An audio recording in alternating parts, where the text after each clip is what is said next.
الشیطان الرجیم بسم اللہ الرحمن الرحیم الف لام را تلک آیات الکتاب الحکیم صدق اللہ العظیم۔ یہ سورہ یونس ہے، ترتیب میں 10ویں نمبر کی ہے، نزول کے اعتبار سے یہ 51 نمبر کی صورت ہے۔ اس کی 109 آیات ہیں اور 11 رکوع۔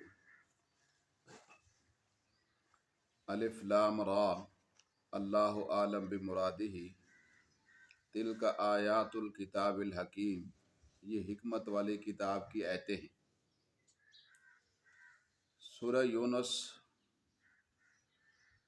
چونکہ اس کی آیت نمبر 98 میں حضرت یونس علیہ السلام اور ان کی قوم کا مختصر تذکرہ ہے، تو اسی مناسبت سے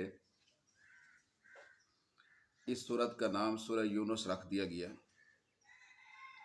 پورے قرآن پاک میں حضرت یونس علیہ السلام کا نام 4 سورتوں کی 5 آیتوں میں آیا ہے، جبکہ 2 سورتوں میں انہیں ذنون اور صاحب الحوت، مچھلی والا، نون بھی مچھلی کو کہتے، حوت بھی مچھلی کہتے، تو یہ صفاتی نام ہے ان کا۔ حضرت یونس علیہ السلام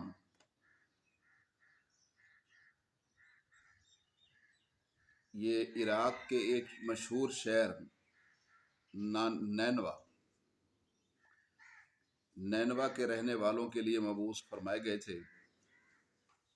اس وقت جب آپ کی بعثت ہوئی تو نینوا کے جو لوگ تھے ان کی کل آبادی تقریباً 1 لاکھ سے زیادہ تھی۔ یہ لوگ کفر اور شرک اور بت پرستی کی گندگی میں مبتلا تھے۔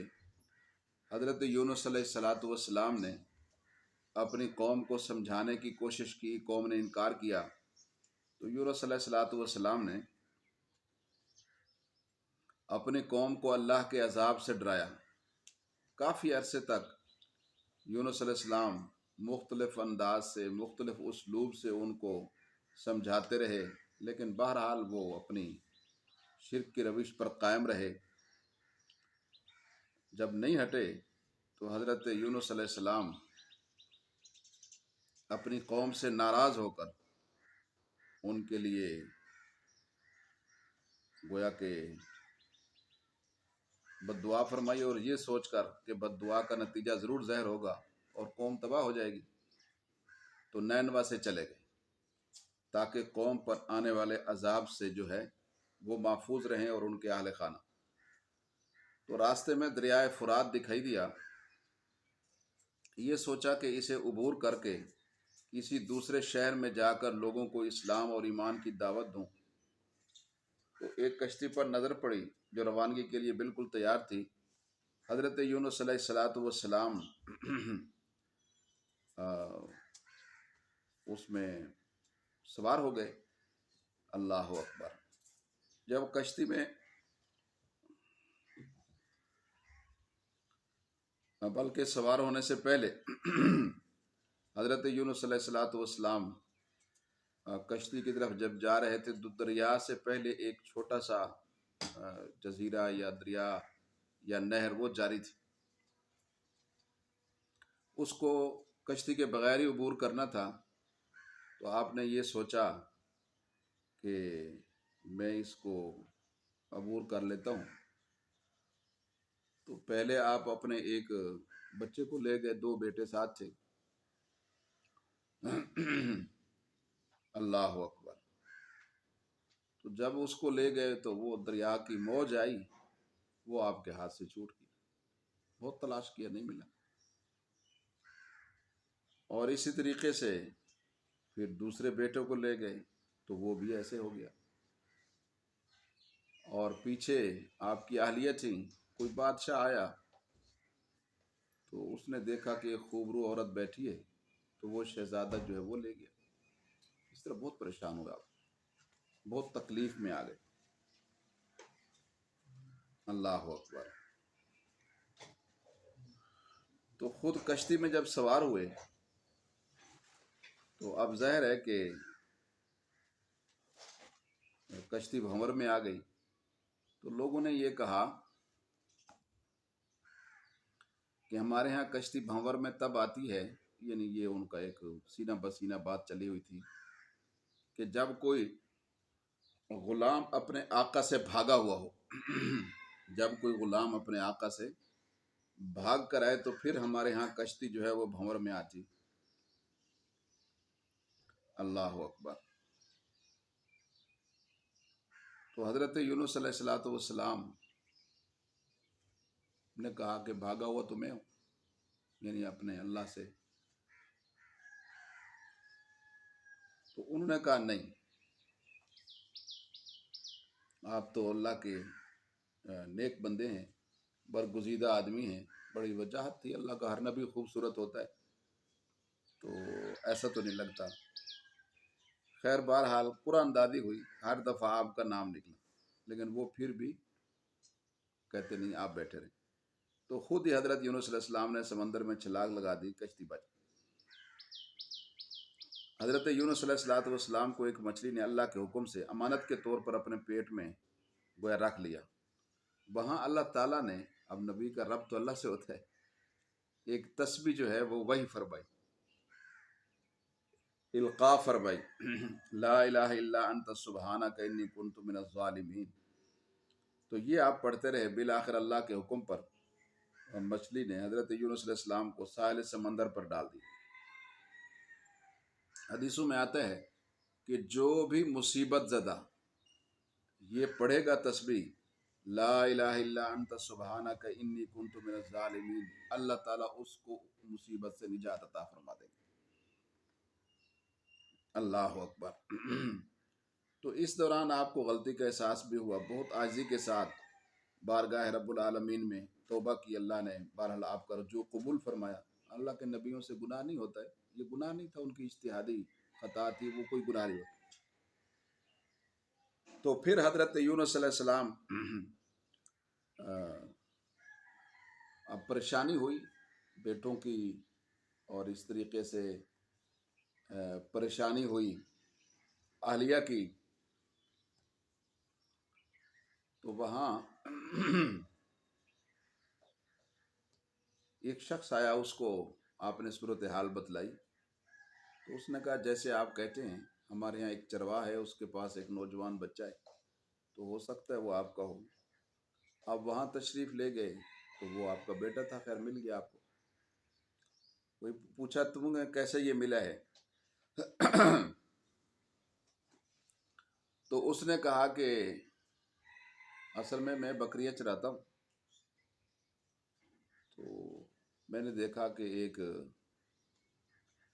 بھیڑیے کو، کہ وہ ان کو اٹھا کے لے جا رہا تھا۔ یونس علیہ السلام جب پہلے بیٹے کو لے کر گئے دریا میں، تو پیچھے وہ بھیڑیا ان کو لے گئی، تو میں نے ان کے منہ سے لیا، خیر وہ بیٹا مل گیا۔ تو کہا میرا تو اور بیٹا بھی تھا، انہوں نے کہا اچھا وہ فلاں مچھرے کے پاس۔ تو اس سے پوچھا، پہنچ گئے وہاں کہ آپ کو یہ کیسے؟ اس نے کہا جی میں دریا کے کنارے مچھلیوں کا شکار کرتا، یہ ڈوب رہا تھا، میں نے پکڑا، وہ بھی مل گیا۔ تو آپ نے اپنی اہلیہ کا کہا، انہوں نے کہا اچھا وہ میں نے دیکھا ہے کہ شہزادہ وہاں سے گزرا تھا اور اس نے ان کو اغوا کر لیا۔ خیر ان کا پوچھتے پوچھتے آپ پہنچ گئے۔ تو وہاں جب گئے تو لوگوں نے کہا کہ وزیروں نے یا اس کے جو مصاحبین تھے بادشاہ کے، انہوں نے بادشاہ سے کہا کہ ایک اللہ کے برگزیدہ مقرب بندے ہیں، تو آپ اتنے عرصے سے علیل ہیں، بستر سے لگ گئے، اگر وہ آپ کے لیے دعا کر دے تو آپ ٹھیک ہو سکتے ہیں۔ تو وہ جب سے شہزادے نے یہ عمل کبھی کیا تھا، اس وقت سے وہ بستر علالت پہ تھا، اس کی ہمت ہی نہیں رہی تھی، صحت ہی جواب دے گئی تھی۔ تو خیر آپ کو لے جایا گیا تو آپ نے اپنا مدعا بیان کیا۔ جب اپنا مدعا بیان کیا تو اس نے کہا میں نے بھی یہی سمجھا کہ اس میں نیک عورت کی وجہ سے بیمار ہوں، اگر میں اس کو بری نیت نہ کرتا تو میں بیمار نہ ہوتا، تو میں توبہ کرتا۔ پھر اللہ تعالیٰ نے اس کو ایمان اور توبہ کی توفیق دی، تو اس طرح سے پھر آپ کو اہلیہ بھی مل گئی۔ پھر اللہ کا حکم ہوا آپ اپنے قوم کے پاس واپس جائیں۔ اللہ اکبر۔ پھر جب آپ اپنی قوم کے پاس واپس آئے تو ساری قوم نے، چونکہ وہ مسلمان پہلے ہو گئے تھے عذاب کے آثار دیکھ کر، عذاب کے آثار ان پر آئے تھے، لیکن وہ جو ہی یونس علیہ السلام ناراض ہو کر بحر آئے تو انہوں نے یہ سوچا قوم نے کہ کہیں ایسا نہ ہو کہ اللہ کے نبی ہمارے اندر تھے تو عذاب سے ہم بچے ہوئے تھے، اب عذاب نہ آ جائے، تو جو یونس کہتے تھے وہی کر لیں۔ تو شرک سے انہوں نے توبہ کر لی، ایمان وہ حضرت یونس علیہ السلام کے دوران سفر ہی وہ ایمان لے آئے۔ جب آپ واپس گئے تو وہ بڑے احترام سے پیش آئے، استقبال کیا، بڑا خوش ہوئے۔ تو اس طرح سے اپنی قوم میں جب آپ واپس تشریف لے آئے تو قوم جو ہے مشرک سے موحد ہو چکی تھی۔ تو اس طرح اللہ تعالیٰ نے ان کی قربانیوں کی بدولت گویا کئی لوگوں کو اسلام کی دعوت سے، اسلام کے اور ایمان کے نور سے منور کر دیا۔ بہت شاندار انہوں نے استقبال کیا۔ پھر وہ ان کی تعلیمات کے مطابق زندگی بھی گزارتے رہے۔ وہیں نینوا میں آپ کا انتقال ہوا، وہیں آپ کی گویا کہ قبر مبارک بنی۔ نبی علیہ السلام جب طائف کے سفر میں گئے تھے نینوا کے لوگوں کو بڑی تعلیم دی آپ نے، بہت تعلیم یافتہ تھے وہ، اللہ حضرت یونس علیہ السلام کی برکت سے بہت محنت کی آپ نے، لمبا عرصہ اللہ کی تعلیمات، اللہ کے پیغامات، اللہ کی وحی ان کو پہنچائی۔ تو آسمانی کتابوں سے، انبیاء رسل سے نینوا کے لوگ آخر تک آگاہ رہے۔ نبی علیہ السلام جب طائف کے اندر تشریف لے گئے تھے تو اس وقت ایک غلام نے آپ کو انگور پیش کیے تو نبی کریم صلی اللہ علیہ وسلم نے فرمایا کیا نام ہے تمہارا؟ اس نے کہا جی میرا نام ہے اداس۔ وہ طائف کے سرداروں کے انگوروں کے باغ میں ملازم تھا۔ تو فرمایا کہاں کے رہنے والے ہو؟ اس نے کہا جی میں عراق کا رہنے والا ہوں۔ آپ نے فرمایا کہاں سے؟ اس نے کہا جی میں نینوا سے۔ تو آپ نے فرمایا اچھا، جہاں میرے بھائی یونس رہتے تھے۔ ایک بات، حضرت یونس علیہ السلام کو بہت ہی تحسین بھرے الفاظ میں نبی علیہ السلام یاد کرتے تھے۔ اور اسی طرح ایک مرتبہ آپ نے یہ بھی فرمایا تھا، یہ میں بتا چکا ہوں تیسرے پارہ کے شروع میں، کہ جب انبیاء کی فضیلت کی آیت نہیں آئی تھی تلک الرسل فضلنا بعضهم علی بعض، تو نبی علیہ الصلوۃ والسلام یہ فرمایا کرتے تھے کہ مجھے حضرت یونس پر فضیلت نہ دو۔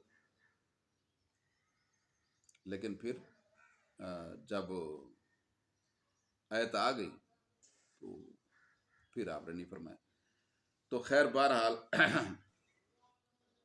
اس صورت کا جو موضوع ہے، اب یہاں سے ہم سورہ نور تک جو ہے صرف صورتوں کا خلاصہ ہی بیان کریں، کیونکہ ترجمہ تفسیر کے ساتھ پھر مشکل ہے مکمل۔ البتہ انشاءاللہ العزیز سورہ نور جو ہے وہ پوری ڈیٹیل کے ساتھ، تفصیل کے ساتھ عرض کریں گے۔ سورہ یونس یہ مکی صورت ہے، اس میں 109 آیات اور 11 رکوع۔ اس صورت کا جو موضوع ہے ایمان کے بنیادی گویا کے ارکان اور عقائد، بالخصوص قرآن پاک کی حقانیت اور سچائی، یہ بیان کی گئی۔ کتاب اللہ، رسول اللہ، یہ دونوں مضامین ساتھ ساتھ آتے ہیں۔ تو سورت کی ابتدا اللہ کی کتاب اور نبی علیہ السلام کے ذکر سے ہو رہی ہے۔ یہ بتایا گیا ہے کہ نبی کریم صلی اللہ علیہ وسلم کی نبوت اور رسالت سے کسی کو تعجب نہیں ہونا چاہیے۔ اکان للناس عجبا ان اوحینا الی رجل من، کیونکہ نبی علیہ السلام کی بعثت کوئی نئی بات نہیں ہے، بلکہ ہر امت میں کوئی نہ کوئی رسول آتا رہا ہے۔ بعض امتوں میں دو دو رسول بھی آئے، جیسے حضرت موسیٰ، حضرت ہارون بنی اسرائیل کی طرف ایک ہی وقت کے اندر مبعوث ہوئے، اور ایسے ہی بنی اسرائیل میں حضرت یحییٰ، حضرت عیسیٰ ایک ہی وقت میں مبعوث ہوئے۔ تو بہرحال اس کے بعد اللہ تعالیٰ کی ربوبیت، الوہیت اور خالق اور مخلوق کے درمیان تعلق کی بنیاد کو بیان کیا گیا ہے، اور یہ بتلایا گیا ہے کہ جو اللہ رب بھی ہے، خالق بھی ہے، پالنے والا بھی ہے، پیدا کرنے والا بھی ہے، تو وہی معبود بننے کے لائق ہے۔ کائنات کا یہ سارا سسٹم اسی کی ربوبیت اور قدرت کے اوپر گواہ ہے۔ یہ آیت نمبر 6 سے 10 تک۔ اور فرمایا کہ اس نظام اور دلائل قدرت میں پوری کائنات میں غور و فکر کے بعد انسان دو گروپوں میں بن جاتے ہیں۔ ایک ہوتے ہیں تکذیب کرنے والے، ایک ہوتے ہیں تصدیق کرنے والے۔ تکذیب جو کرتے ہیں، جھٹلاتے جو ہیں، ان کا انجام آگے ہے، اور جو تصدیق کرتے ہیں ان کا انجام فرمایا کہ جنت الفردوس یعنی بہتر انجام اور اس کے دائمی باغات ہیں۔ اور آگے تکذیب کی وجہ بیان کی ہے کہ انسان کی فطرت میں اصل میں عجلت ہے، عجلت۔ یہ بعض اوقات اپنے لیے اور اپنی اولاد کے لیے عذاب ہلاکت کی دعائیں مانگتا ہے۔ وَلَوْ يُعَجِّلُ اللَّهُ لِلنَّاسِ شَرَّ اسْتِعْجَالَهُم بِالْخَيْرِ لَقُضِيَ إِلَيْهِمْ۔ اور فرمایا جھٹلانے والوں کا حال تو یہ ہے کہ یہ قرآن کو جھٹلانے اور اس کا مذاق اڑانے سے باز نہیں آتے، بلکہ اللہ کے نبی کے ساتھ بھی استہزاء کرتے، کبھی مجنون کہتے، کبھی کاہن کہتے، کبھی ساحر کہتے، اور کہتے آپ کوئی دوسرا قرآن لے آئیں یا اس میں کچھ تبدیلیاں کر دیں۔ یہ بھی ان کا مطالبہ مسلسل رہتا تھا کہ کچھ تبدیلیاں کر دیں۔ اتنے سخت احکام جو ہے وہ ابھی مسلمان منہ سے تو نہیں کہتے ہیں، لیکن عملاً جو ہے وہ بہرحال تبدیلی والے نظام پر ہی چلتے ہیں کہ وہ تجارت کی بجائے سود پر کاروبار کو ترجیح دیتے، خالص تجارت کی بجائے۔ منہ سے نہیں کہتے ہیں لیکن سود کو اتنا استعمال میں لاتے ہیں کہ جس طرح کو کوئی حلال چیز استعمال میں لے جاتے۔ اور نبی کریم صلی اللہ علیہ وسلم نے اس کے جواب میں فرمایا کہ دیکھو، میں کیسے دوسرا قرآن لے آؤں یا میں کیسے اللہ کے احکام میں تبدیلی یا ترمیم کر دوں، مجھے تو اس بات کا کوئی اختیار نہیں۔ میں تو ہوں فرستادہ، پیغام بر، اللہ کا پیغام پہنچانے والا۔ میں کوئی خود شریعت بنانے والا نہیں ہوں، احکام بنانے والا نہیں ہوں، میں تو اللہ کی وحی کی اتباع کا پابند ہوں۔ فرمایا کیا تم سمجھتے ہو کہ میں نے معاذ اللہ یہ کلام خود بنا کر اللہ کی طرف منسوب کیا ہے؟ تو یہ غلط ہے۔ فرمایا دیکھو، میں نے فقد لبثت فیکم عمرا من قبل افلا تعقلون، میں نے تمہارے اندر زندگی کے 40 سال گزارے، کیا تم نے مجھے کبھی جھوٹ بولتے ہوئے سنا یا کسی تعلیق کے پاس، استاذ کے پاس کوئی سیکھتے ہوئے دیکھا مجھے؟ تو سنو، اگر تم نے جھوٹ بولتے ہوئے نہیں سنا اور کسی بھی معلم کے پاس مجھے تعلیم حاصل کرتے ہوئے نہیں دیکھا، تو یہ کیسے ہو سکتا ہے کہ یکا یک اچانک میں جھوٹ بولنا شروع کر دوں، اور وہ بھی اللہ پر؟ یہ کیسے؟ میں لوگوں پر نہیں بولتا ہوں تو اللہ پر کیسے بولوں؟ یا میں ایسا معجزانہ کلام تمہارے سامنے پیش کروں، یہ کیسے ہو سکتا ہے جبکہ میں کسی معلم کے پاس بھی نہیں گیا ہوں؟ تو لہذا میں جب انسانوں پر جھوٹ نہیں بولتا ہوں تو اللہ پر جھوٹ بولنے کی جرت کیسے کروں؟ ابو سفیان نے نبی کریم صلی اللہ علیہ وسلم کی سچائی کی گواہی شاہ روم کے دربار میں نبی کریم صلی اللہ علیہ وسلم نے شاہ روم کو دعوت اسلام کا سن 7 ہجری میں خط لکھا۔ اس وقت قریشیوں کا ایک تجارتی قافلہ وہاں ان کے علاقے کے اندر موجود تھا۔ شاہ روم کے علاقے میں قریشیوں کا ایک تجارتی قافلہ موجود تھا۔ تو شاہ روم نے اپنے لوگوں سے پوچھا کہ یہ جو خط ہمارے پاس آیا ہے، یہاں کے رہنے والے لوگ ہماری عملداری میں ہوں تو ان کو پیش کیا جائے تاکہ حقیقت حال جو ہے وہ واضح ہو جائے۔ تو وہاں علماء یہود، علماء نصارہ اور اسی طریقے سے شاہ روم اور عمائدین روم، یہ سب کے سب موجود تھے، اور ہر طبقہ کے بڑے نمایاں لوگ موجود تھے، تو عرب بھی تھے، عجم بھی تھے۔ بلا لیا گیا ابو سفیان کے ساتھ جو بھی تجارتی قافلہ تھا، وفد تھا، سارے۔ اس نے کہا کہ یہ نبی ہیں، ان کا مجھے خط آیا ہے، میں ان کے متعلق تم سے چند سوالات کروں گا، تم نے ان کے جوابات دینے، اس کے بعد میں اپنی جو بھی ہوگا رائے پیش کروں گا۔ تو یہ خط جو ہے بخاری میں موجود ہے، اور شاہ روم کے سوالات، شاہ روم کے سوالات جو ہے وہ بھی موجود ہیں، اور ابو سفیان نے ان کے جوابات دیے۔ وہ پوچھتا تھا کوئی بات، ابو سفیان جواب دیتا۔ مثلاً وہ پوچھتا تھا وہ تمہیں کس چیز کی دعوت دیتے، یہ کہتا اللہ وحدہ لا شریک کی عبادت کے، صلہ رحمی کے، خیر کے امور کے۔ اس طرح اور بھی بہت سی باتیں اس نے پوچھی ہیں۔ تو یہ دنیا کو ہم اب بھی دعوت دیتے ہیں کہ وہ نبی علیہ السلام کے کردار پہ بات کریں، تو آپ کے کردار کو اپنائیں، آپ کے کردار کو اپنائیں۔ تو شاہ روم نے آپ سے پوچھا، ابو سفیان سے، کہ کیا دعوی نبوت سے پہلے تم نے کبھی محمد صلی اللہ علیہ وسلم کو جھوٹ بولتے ہوئے بھی سنا ہے؟ تو ابو سفیان نے کہا نہیں، حالانکہ کتنا بڑا دشمن، کتنی زیادہ جنگیں کر چکا، اس وقت تک تو اسلام بھی نہیں لایا تھا، یہ تو 8 ہجری میں اسلام لائے، فتح مکہ کے بعد، فتح مکہ کے موقع پر۔ تو شاہ روم نے کہا ابو سفیان یہ کیسے ہو سکتا ہے کہ وہ لوگوں کے ساتھ تو جھوٹ نہ بولے اور اللہ پر جھوٹ بولنا شروع کر دیں، یہ نہیں ہو سکتا۔ تو لہذا آپ کی سچائی اور صداقت کا اعلان، یعنی آپ کہہ سکتے ہیں کہ عالمی برادری نے کیا، اور اس پر آپ کی صداقت پر عالمی برادری نے مہر لگا دی۔ شاہ روم کے دربار میں ہر طرح کے لوگ موجود تھے، اور یہ ایک طویل مباحثہ ہے جو آپ کی ذات کے متعلق وہاں کیا گیا، بڑی ڈیٹیل کے ساتھ بخاری شریف کے اندر یہ موجود ہے واقعہ۔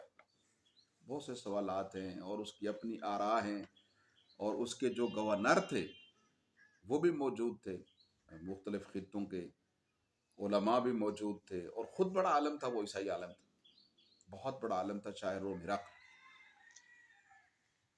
تو اس نے کہا یہ کیسے ہو سکتا ہے کہ وہ لوگوں کے لیے، لوگوں پر تو جھوٹ نہیں بولتے ہیں اور اللہ پر جھوٹ بولنا شروع کر دے۔ آخر میں اس نے کہا ابو سفیان یہ جو باتیں تم نے کی ہیں اگر سچی ہے تمہارے بقول، اللہ ہو، تو ایک دن آئے گا میرے قدموں کی نیچے کی زمین کے وہ مالک ہوں گے۔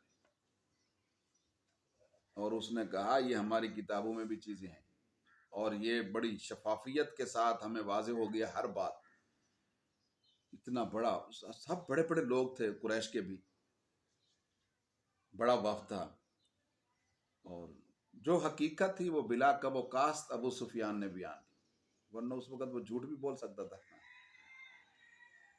اس نے کہا، بلکہ اس نے کہا کہ میں کوشش کی اپنی طرف سے کہ کوئی کمی کی بات آئے اور میں پیش کروں، لیکن میں نبی علیہ السلام کے عمدہ کردار کے آگے مجبور تھا کہ مجھے کوئی کمزوری ملی نہیں، کوئی کمزوری ملی نہیں ہے، اور میں نے اس کے دربار میں جھوٹ اس لیے نہیں بولا کہ پھر رہتی دنیا تک یہ میرے نام سے منسوب ہو جاتا کہ ابو سفیان نے شاہ روم کے دربار میں جھوٹ بولا تھا۔ تو جھوٹ کو اس وقت مشرک بھی برا سمجھتے تھے۔ تو ساری دنیا نے آپ صلی اللہ علیہ وسلم کی صداقت کا اقرار کیا ہے شاہ روم کے دربار میں۔ تو اس لحاظ سے جب ایک چیز پوری دنیا گویا طے کر چکی ہے اور اس پر اتفاق کر چکی ہے، تو اس کے بعد یہ گستاخانہ خاکے شائع کرنا یا اس طرح کی چیزیں کرنا یہ گھٹیا پانی ہے۔ اللہ اکبر۔ تو اس کا مطلب یہ ہوا کہ اللہ پر جھوٹ نہیں بولا، تو جو کلام آپ پیش کر رہے ہیں اور یہ کہہ کر پیش کر رہے ہیں کہ یہ اللہ کا کلام ہے، تو یہ واقعی اللہ کا کلام ہے۔ یہ ہے قرآن کی حقانیت اور سچائی۔ مشرکین نے بچپن سے ہی اور قرآن کے نازل ہونے تک، نبوت کے دعوے تک، نبی علیہ السلام کی زندگی کا مشاہدہ کیا تھا۔ وہ جانتے تھے کہ نہ آپ صلی اللہ علیہ وسلم نے کسی کتاب کا مطالعہ کیا ہے، نہ کسی استاذ کی شاگردی میں آئے ہیں، اور پھر 40 سال گزر گئے تو نبی کریم صلی اللہ علیہ وسلم اچانک ایک عظیم کتاب ان کے پاس لے آئے ہیں، جو علم اخلاق اور فصاحت و بلاغت اور علم احکام کا گویا کہ ایک معراج ہے گویا۔ تو ہر وہ شخص جسے عقل سلیم دی گئی ہے وہ جانتا ہے یہ سب کچھ وحی کے بغیر نہیں ہو سکتا۔ بہرحال اگلی آیات میں مشرکین کی بت پرستی اور توحید کے دلائل ہیں، اور یہ بتلایا گیا ہے کہ سختی اور مصیبت کے وقت بڑے سے بڑے مشرک بھی جھوٹے معبودوں کو بھول کر سچے معبود کو پکارنے کے لیے مجبور ہو جاتے ہیں۔ اور پھر تلقین کے انداز میں مشرکین سے سوال ہے، نبی علیہ السلام سے کہا گیا ہے کہ آپ ان سے سوال کریں کہ یہ بتلاؤ تمہیں آسمان اور زمین سے رزق کون دیتا؟ تمہارے کانوں اور آنکھوں کا مالک کون ہے؟ بے جان سے جاندار کو اور جاندار سے بے جان کو، مرغی سے انڈا، انڈے سے مرغی، یہ کون پیدا کرتا ہے؟ فرمایا کیا تم اللہ سے ڈرتے نہیں ہو؟ قرآن پاک کی اللہ اکبر، یہ آیت نمبر 38 میں فرمایا سچائی کے حوالے سے انہیں چیلنج کیا گیا ہے کہ اگر یہ انسانی کلام ہے جیسے تم کہتے ہو محمد صلی اللہ علیہ وسلم نے گھڑ لی ہے، تو تم بھی عرب ہو، فصاحت و بلاغت کو تم بھی تو جانتے ہو، تم بھی اس جیسی کوئی صورت بنا کر دکھاؤ۔ اور فرمایا اس مقصد کے لیے پوری دنیا میں سے جسے بلانا چاہو بلا لو۔ پھر اللہ تعالیٰ نے آیت نمبر 39 میں ان کی تکذیب کا سبب خود ہی بیان کر دیا، وہ یہ کہ انسان کی طبیعت ہی ایسی ہے کہ وہ جس چیز سے جاہل ہوتا ہے اس کی حقیقت کو سمجھ نہیں پاتا، بلکہ اس کا سرے سے انکار کر دیتا ہے۔ تو مشرکین نے توحید، قیامت، دوبارہ زندہ ہو کر اٹھنا، قرآن کی سچائی، ان سب چیزوں کا جو انکار کیا ہے، اس کی بڑی وجہ گویا ان کی جہالت ہے اور ان کے پاس علم کا نہ ہونا ہے۔ اصل مسئلہ یہ ہے کہ انسان کو جس چیز کا علم نہیں ہوتا ہے، جس چیز سے اجنبیت ہوتی ہے، وہ اس کا دشمن ہی ہوتا ہے۔ یہ انسانوں کا مزاج ہے۔ تو لہذا اس صورت میں مشرکین کو کہیں تنبیہ کے ساتھ، کہیں نصیحت اور خیر خواہی کے ساتھ ان تینوں عقائد کے بارے میں، توحید کے بارے میں، باس بعد الموت کے بارے میں، اور قرآن کی سچائی کے بارے میں انہیں یہ کہا گیا ہے کہ ہٹ دھرمی چھوڑو، وہ تو لا علمی کی بنیاد پر ہے، اور ایمان لاؤ۔ تو قرآن پاک کی اعلیٰ صفات بیان کرتے ہوئے فرمایا ہے کہ اے لوگو، تمہارے پاس تمہارے رب کی طرف سے نصیحت،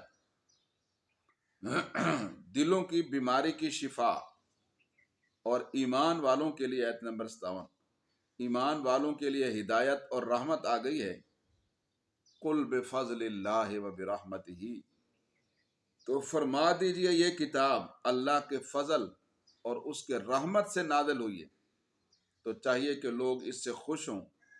یہ کتاب ہوا خیر مما یجمعون، یہ اس مال و دولت سے کہیں بہتر ہے جسے وہ جمع کرتے ہیں۔ دنیا اور جو کچھ دنیا میں ہے اس سے زیادہ بہتر یہ کتاب اللہ ہے اور اس کے مضامین ہیں۔ اور پھر اس کے بعد توحید کے دلائل، باس بعد الموت کا یقینی ہونا، اور قرآن کی سچائی کو بیان کرنے کے بعد، اور مشرکین کے گویا کہ من گھڑت باتوں کی تردید کے بعد، نصیحت کے لیے 3 واقعات بیان کیے گئے ہیں، جن میں سے پہلا واقعہ حضرت نوح علیہ السلام کا ہے، یہ بار بار آتا ہے۔ تو آپ کی عمر اور زمانہ تبلیغ بہت طویل ہے، مگر آپ کے متبعین کی تعداد جو ہے وہ تھوڑی تھی، تقریباً کل 82 لوگ۔ بہت تکلیف کاٹی اللہ کے نبی حضرت نوح علیہ السلام۔ پھر حضرت موسیٰ علیہ السلام اور حضرت ہارون علیہ السلام کا واقعہ بیان کیا ہے کہ جنہوں نے فرعون جیسے متکبر بلکہ خدائی دعوے دار کا مقابلہ کیا۔ وہ اپنے آپ کو انا ربکم الاعلی کہتا تھا اور اس میں کامیاب ٹھہرے اور وہ ناکام ہوئے۔ اور تیسرا واقعہ حضرت یونس علیہ السلام کا، انہی کے نام پر اس سورت کا نام رکھا گیا ہے۔ تو اللہ اکبر، حضرت یونس علیہ السلام اپنی قوم کے ایمان سے مایوس ہو کر اللہ کا عذاب آنے کو یقینی دیکھ کر نینوا کی سرزمین چھوڑ کر چلے گئے تھے۔ تو پھر بہرحال زمانے کے حوادثات بھگتنے کے بعد لا الہ الا انت سبحانک انی کنت من الظالمین مسلسل پڑھنے کے بعد جب واپس آئے تو بہرحال الحمدللہ قوم نے آہوزاری اور سچے دل سے توبہ اور استغفار جب کیا، ایمان قبول کیا، تو ان کا عذاب ٹل گیا اور قوم نے آپ کا اپنے نبی کی حیثیت سے شاندار استقبال کیا۔ تو ان واقعات سے مشرکین کو یہ بتلایا گیا ہے اگر وہ بھی کفر شرک سے بعد نہیں آئیں گے تو قوم نوح کی طرح کیا ہو جائیں گے، اور فرعونیوں کی طرح عذاب کا شکار ہو جائیں گے۔ لیکن اگر وہ توبہ کر لیں گے، استغفار کر لیں گے، اللہ کی بارگاہ میں مخلصانہ ایمان لائیں گے، تو اللہ تعالیٰ قوم یونس کی طرح انہیں معاف کر دے۔ یہ افراد کا بھی معاملہ ہے، اقوام کا بھی معاملہ ہے۔ بہرحال سورہ یونس کی ابتدا قرآن پاک کے تذکرے سے ہوئی تھی، اسی طرح اس کی انتہا بھی قرآن پاک کی سچائی اور اس کتاب کی پیروی کے حکم پر ہو رہی۔ فرمایا اے انسانو، تمہارے پاس تمہارے پروردگار کی طرف سے قرآن آ چکا ہے، حق آ چکا ہے، تو لہذا جو کوئی ہدایت حاصل کرتا ہے اسی کا فائدہ ہوتا ہے، اور جو گمراہی اختیار کرتا ہے تو پھر اس گمراہی کا نقصان یا وبال بھی اسی پر پڑتا ہے۔ اور فرمایا میں اللہ کے قل لست علیکم بوکیل، میں اللہ کی طرف سے تمہارے اوپر پیغمبر ہوں، وکیل نہیں، کارساز نہیں۔ یہ نہیں ہو سکتا کہ میں تمہیں جبری ایمان پر لے جاؤں، ایسا نہیں ہو سکتا۔ آگے فرمایا نبی علیہ السلام آخری آیت میں آپ اسی کی اتباع کریں جو کلام آپ کی طرف وحی کیا جائے۔ یہ کہتے جی ترمیم کر دیں، تبدیلی کر دیں، تھوڑی سی نرمی کر دیں، تو فرمایا میں تو نہیں کر سکتا، یہ میرے اختیار میں نہیں ہے۔ تو پھر تکلیفیں ہوتی ہیں، صبر کریں آپ یہاں تک کہ اللہ فیصلہ کر دے۔ وَهُوَ خَيْرُ الْحَاكِمِينَ، اور وہ سب سے بہرحال بہترین فیصلہ کرنے والا ہے۔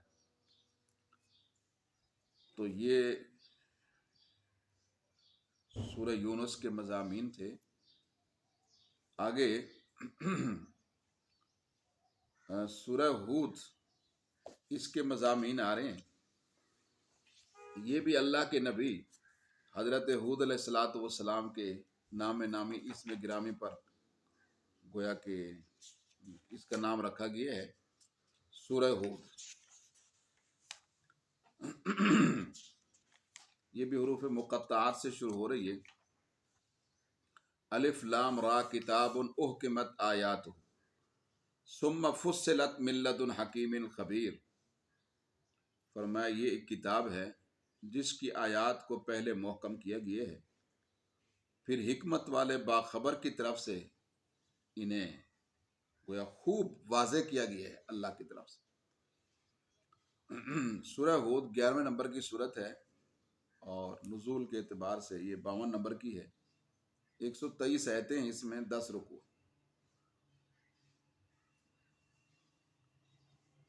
اللہ اکبر۔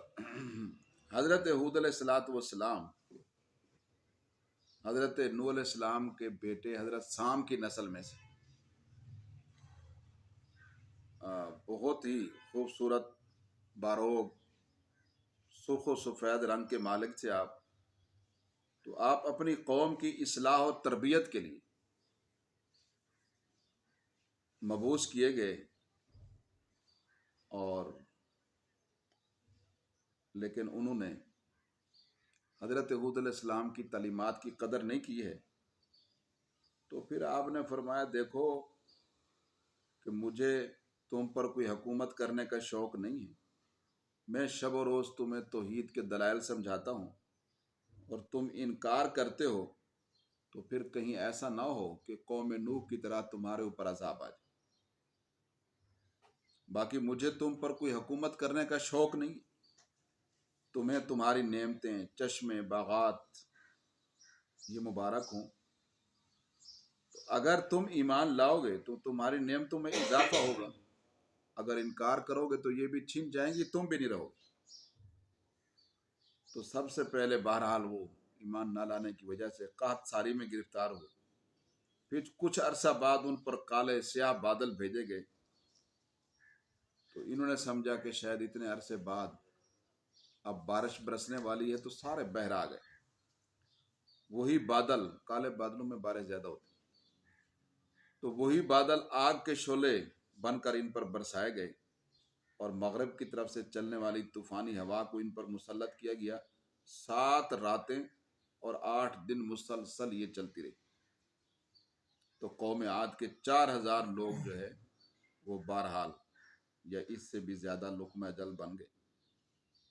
تو اہل ایمان کو لے کر آپ حضر موت کی جانب ہجرت کر گئے، اور حضر موت میں ہی آپ کا وصال اور آپ کی تدفین ہوئی ہے۔ بہرحال قوم عاد کی جانب آپ مبعوث کیے گئے ہیں۔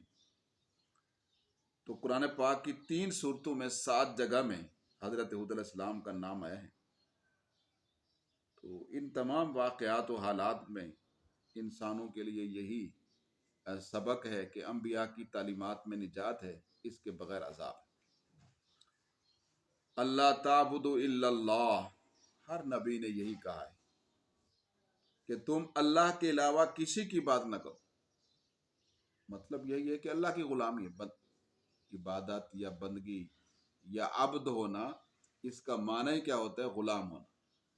تو غلامی صرف اللہ کی ہے، اللہ کے علاوہ کوئی کسی کا غلام نہیں۔ شخصی آزادی اللہ نے ہر ایک کو دی ہے، حریت اللہ نے ہر ایک کو دی ہے، تو غلامی صرف اللہ کی، جھکنا صرف اللہ کے آگے۔ اننی لکم منہ نذیر و بشیر، باقی اللہ کی برگزیدہ ہستیوں کا ادب ہوتا ہے، تو ادب جو ہے وہ عبادت نہیں ہے۔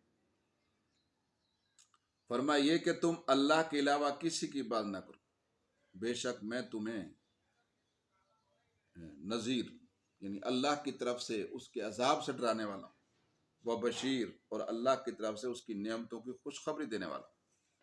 وَأَنِ اسْتَغْفِرُوا رَبَّكُمْ، اور یہ کہ تم اپنے رب سے معافی مانگو، ثُمَّ تُوبُوا إِلَيْهِ، پھر اسی سے توبہ کرو، يُمَتِّعْكُمْ مَتَاعًا حَسَنًا إِلَىٰ أَجَلٍ مُّسَمًّى، تاکہ وہ تمہیں ایک وقت مقررہ تک بہترین فائدہ دے، وَيُؤْتِ كُلَّ ذِي فَضْلٍ فَضْلَهُ، اور ہر اضافی عمل کرنے والوں کو اپنا فضل عطا فرمائے۔ مثلا فرض تو ادا کرتے ہی ہیں لوگ، لیکن جو نفل ادا کرتے ہیں ان کو اللہ زیادہ ثواب دے دیتے ہیں فرضوں سے۔ وَإِن تَوَلَّوْا فَإِنِّي أَخَافُ عَلَيْكُمْ عَذَابَ يَوْمٍ كَبِيرٍ، اگر تم نے منہ پھیر لیا تو مجھے تمہارے متعلق ایک بڑے دن کے عذاب کا خطرہ ہے۔ تو بہرحال اس میں قرآن پاک کی عظمت کا بھی بیان ہے، اور توحید کے دلائل بھی ہیں۔ اللہ اکبر۔ توحید کے دلائل میں اللہ تعالیٰ نے یہ فرمایا کہ ساری مخلوق کو رزق دینے والا اللہ ہے، خواہ وہ مخلوق انسان اور جن و چوپائے پرندے، پانی میں رہنے والی مچھلیاں، یا زمین میں رینگنے والے کیڑے مکوڑے۔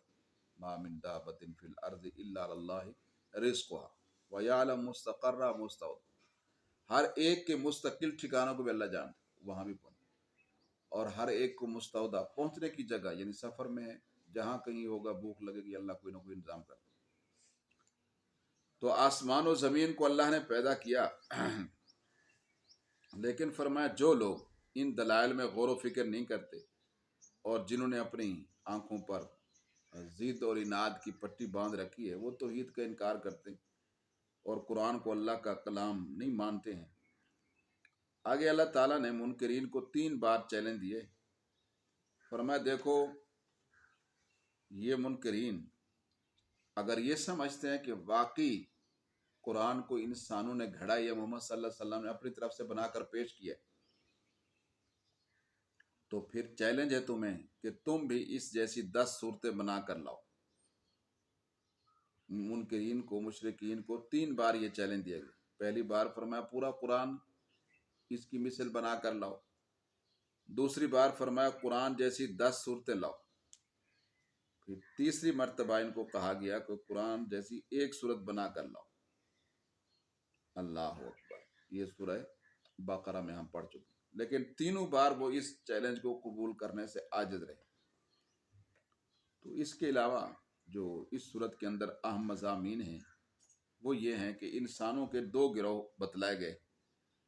پہلا گروہ وہ ہے کہ جن کی زندگی اور جد و جہد یا عمل کا میدان صرف دنیا ہے، وہ دنیا کمانا ہے، وہ ہر وقت اسی یعنی دنیا کی زندگی کو زیادہ سے زیادہ گویا کہ پرسکون بنانے کے لیے جد و جہد میں لگے رہتے، اور کبھی بھی انہیں آخرت سرے سے یاد ہی نہیں ہوتی یا سرے سے اس کے منکر ہوتے، جیسے ملحد ہوتے ہیں، بے دین ہوتے ہیں۔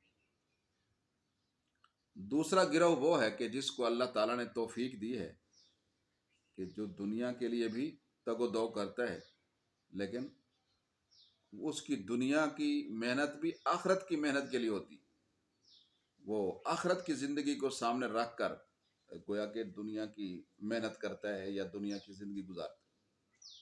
تو پہلے گروہ کی مثال ان لوگوں جیسی ہے جو اندھے اور بہرے، اور دوسرے گروہ کی مثال ان لوگوں جیسی ہے کہ جو سنتے ہیں، جو دیکھتے ہیں، اللہ کی نعمتوں سے مستفید ہوتے ہیں۔ قرآن پاک کا یہ ایک اسلوب ہے اللہ کا کلام کرنے کا کہ دلائل کے ذریعے کفار اور مشرکین کے نظریات کی تردید کے بعد گزشتہ قوموں کے حالات اور انبیاء کے واقعات قرآن بیان کرتا ہے، وہ اس لیے تاکہ ایک تو عنوان میں ذرا یا اسلوب کلام میں تبدیلی سے لوگوں میں دلچسپی مزید پیدا ہوتی ہے،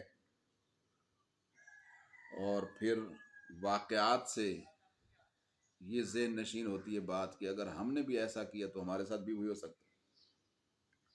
اللہ اکبر۔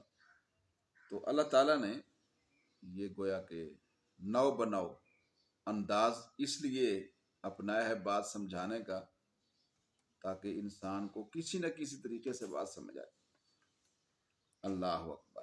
اور دوسری طرف نبی علیہ السلام اور مخلص اہل ایمان کے لیے تسلی اور ثابت قدمی کا گویا کہ سامان اور سبق بھی ہے ان واقعات کے اندر، کہ یہ ہمیں سمجھ میں آتا ہے کہ جن لوگوں نے انبیاء کی تعلیمات کو مانا ہے، ثابت قدم رہے ہیں، وہ نجات پا گئے۔ تو یہ واقعات سے ہمیں یہ چیزیں ملتی ہیں۔ تو یہ واقعات بیان کرتے ہوئے نبی کریم صلی اللہ علیہ وسلم کو استقامت کا حکم دیا گیا، جو آپ کے واسطے سے گویا پوری امت کو یہ حکم ہے۔ تو استقامت ہر چیز میں، استقامت ویسے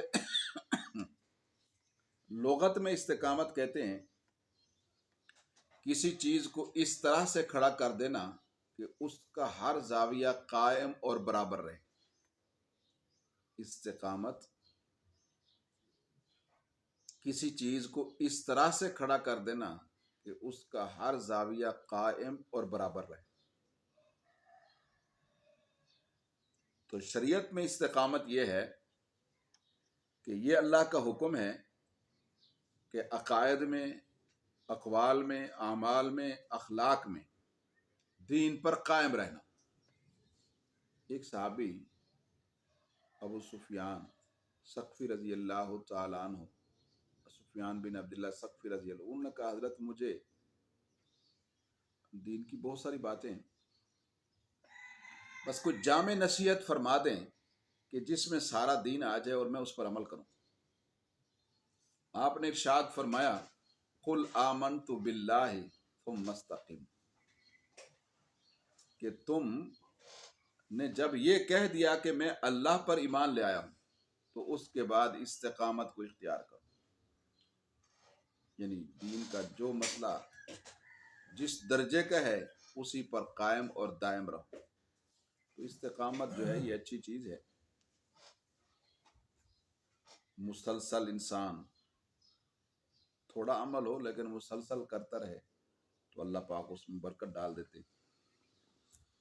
یہ بے شک مشکل صفت ہے، یہ اللہ کے مخصوص بندوں کو حاصل ہوتی ہے۔ تو استقامت کا مطلب یہی ہے کہ پوری زندگی ان تعلیمات کے مطابق گزاری جائے جن کے مطابق اللہ نے زندگی گزارنے کا حکم دیا۔ اللہ فرمایا، حضرت عبداللہ بن عباس کی روایت میں آتا ہے، وہ فرماتے ہیں کہ نبی کریم صلی اللہ علیہ وسلم نے یہ ارشاد فرمایا ہے کہ مجھے سورہ ہود نے، آپ نے فرمایا مجھے سورہ ہود نے بوڑھا کر دی، اور سورہ ہود کی یہی آیت کہ جس کے اندر اللہ تبارک و تعالی نے استقامت کا حکم دیا ہے، استقامت اختیار کرنے کا حکم دیا ہے، تو فرمایا استقامت تو بہت ایک مشکل امر ہے، لیکن بہرحال نبی علیہ السلام نے فرمایا کہ مجھے اس صورت کی اس آیت نے بوڑھا کر دیا ہے، یعنی استقامت والے حکم نے، یہ اتنا سخت اور مشکل امر ہے، اس کی یعنی منشا خدا بندی پر پورا اترنا، یہ نبی علیہ السلام فرما رہے ہیں۔ تو آپ نے فرمایا کہ اس آیت سے زیادہ سخت آیت کوئی نازل نہیں ہوئی، یہ آیت نمبر 112۔ اللہ اکبر۔ آگے اس سورہ مبارکہ کے اندر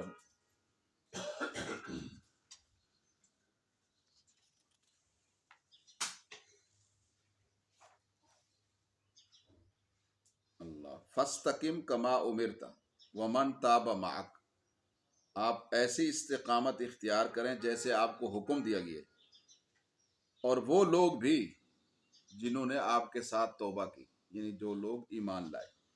ولا تطغوا، اور تم اے مسلمانوں سرکشی نہ کرو، انہو فرمایا بما تعملون بصیر، بے شک تم جو کرتے ہو اللہ ان کاموں کو دیکھنے والے۔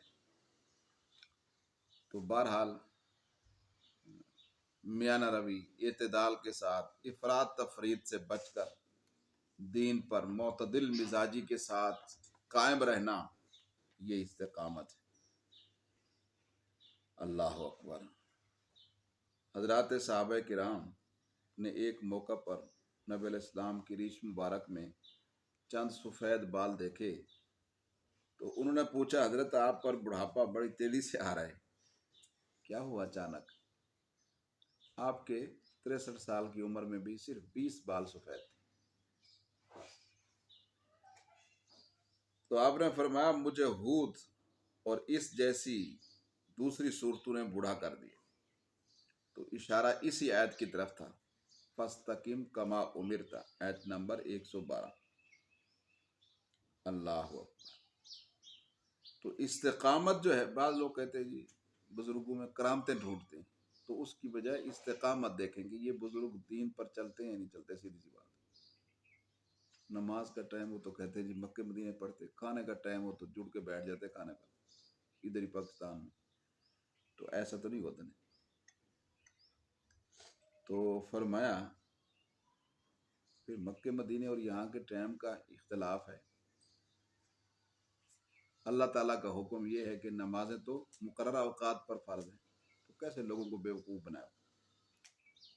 یہاں استقامت کی اہمیت کو ملحوظ خاطر رکھتے ہوئے اور اس کی اللہ تعالیٰ سے دعا کرتے ہوئے حضرت موسیٰ علیہ السلام کے واقعہ میں بھی تدبر ضروری ہے کہ جس میں فرعون کی مذمت کرتے ہوئے یہ فرمایا گیا ہے، یہ آیت نمبر 102 103 اور ان طرح کے، فرمایا تمہارا پروردگار جب نافرمان بستیوں کو پکڑتا ہے، یعنی ان بستی والوں کو، تو اس کی پکڑ اس طرح کی ہوتی ہے کہ بے شک دکھ دینے والی اور سخت ہوتی ہے۔ تو ان تمام واقعات میں، بڑے واقعات اس صورت میں بیان ہوئے، اس شخص کے لیے عبرت ہے جو عذاب آخرت سے ڈرتا ہے۔ تو گویا یہ بتا دیا گیا ہے کہ جس اللہ نے گویا کہ گزشتہ قوموں جو نافرمان تھیں ان کی بستیوں کو ہلاک کیے، تو وہ آج کی قوموں کو بھی اپنی گرفت میں لے سکتا ہے۔ اور اسی طرح آیت نمبر 116 میں یہ بتلایا گیا ہے کہ عام طور پر کسی قوم پر اللہ کا عذاب اس وقت آتا ہے جب اس کے اندر دو خرابی ہو۔ نمبر ایک کہ ان میں درد مند، فکر مند اور عقل مند لوگ نہیں رہتے جو انہیں فتنہ و فساد سے منع کریں۔ حضرت لوط علیہ السلام نے کہا نا، الیسا منکم رجل رشید، کوئی سمجھدار آدمی نہیں ہے تم میں سے کہ ان کو جو روکے۔ تو مطلب یہ ہے کہ جب کوئی دنگے فساد قائم ہو یا کوئی ابتر صورتحال ہو تو قوم کے سنجیدہ فہمیدہ لوگوں کو آگے بڑھ کے صلح صفائی کی کیفیت اور صورت پیدا کرنی چاہیے۔ اور فرمایا دوسری خرابی، وہ قوم حد سے زیادہ عیش پرستی اور گناہوں میں مبتلا ہو تو بھی اللہ کے عذاب میں آتی۔ آگے فرمایا کہ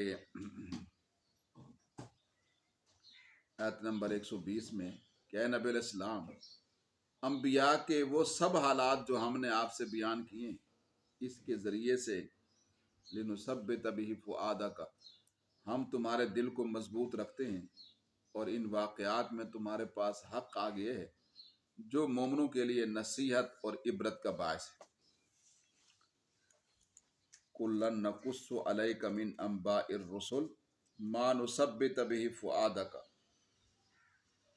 تو پیغمبروں کے حالات میں یہ سب چیزیں جو ہم آپ کے سامنے بیان کر رہے ہیں، یہ اس لیے ہے کہ آپ ثابت قدم رہیں۔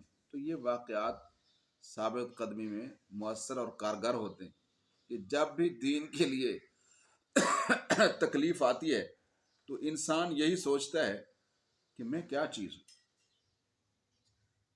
میری تو کوئی حیثیت اور وقت نہیں ہے دین کے لیے۔ تو نبی علیہ السلام کو، دیگر انبیاء کو تکلیفیں، صحابہ کو تکلیفیں پہنچی، ان کی شان تو بہت بلند تھی، انہوں نے اگر قربانی دی ہے تو میں کیوں نہ دوں۔ تو یہ حوصلہ انسان کو ملتا ہے۔ وَجَاءَكَ فِي هَٰذِهِ الْحَقُّ، اور اس صورت میں آپ کے پاس حق بات بھی آ گئی ہے۔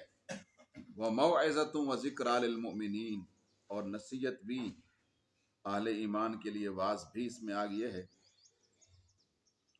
وَقُلْ لِلَّذِينَ لَا يُؤْمِنُونَ اعْمَلُوا عَلَىٰ مَكَانَتِكُمْ، تو آپ کہہ دیں ان لوگوں کو جو ایمان نہیں لائے، تم بھی اپنی جگہ کام کرو، ہم بھی کر رہے ہیں، نتیجہ اللہ پہ چھوڑتے۔ یہ اللہ بتلا دے گے قیامت میں کون کتنے پانی میں تھا۔ وَانتَظِرُوا إِنَّا مُنتَظِرُونَ، تم بھی انتظار کرو، ہم بھی انتظار کریں۔ وَلِلَّهِ غَيْبُ السَّمَاوَاتِ وَالْأَرْضِ، اور اللہ ہی کے پاس ہے آسمانوں اور زمینوں کی پوشیدہ چیزیں۔ وَإِلَيْهِ يُرْجَعُ الْأَمْرُ كُلُّهُ، اور اسی کی طرف تمام معاملات لوٹائے جاتے ہیں۔ فَاعْبُدُوهُ وَتَوَكَّلْ عَلَيْهِ، اللہ کی بات کرو، اسی پر بھروسہ کرو۔ اللہ اکبر۔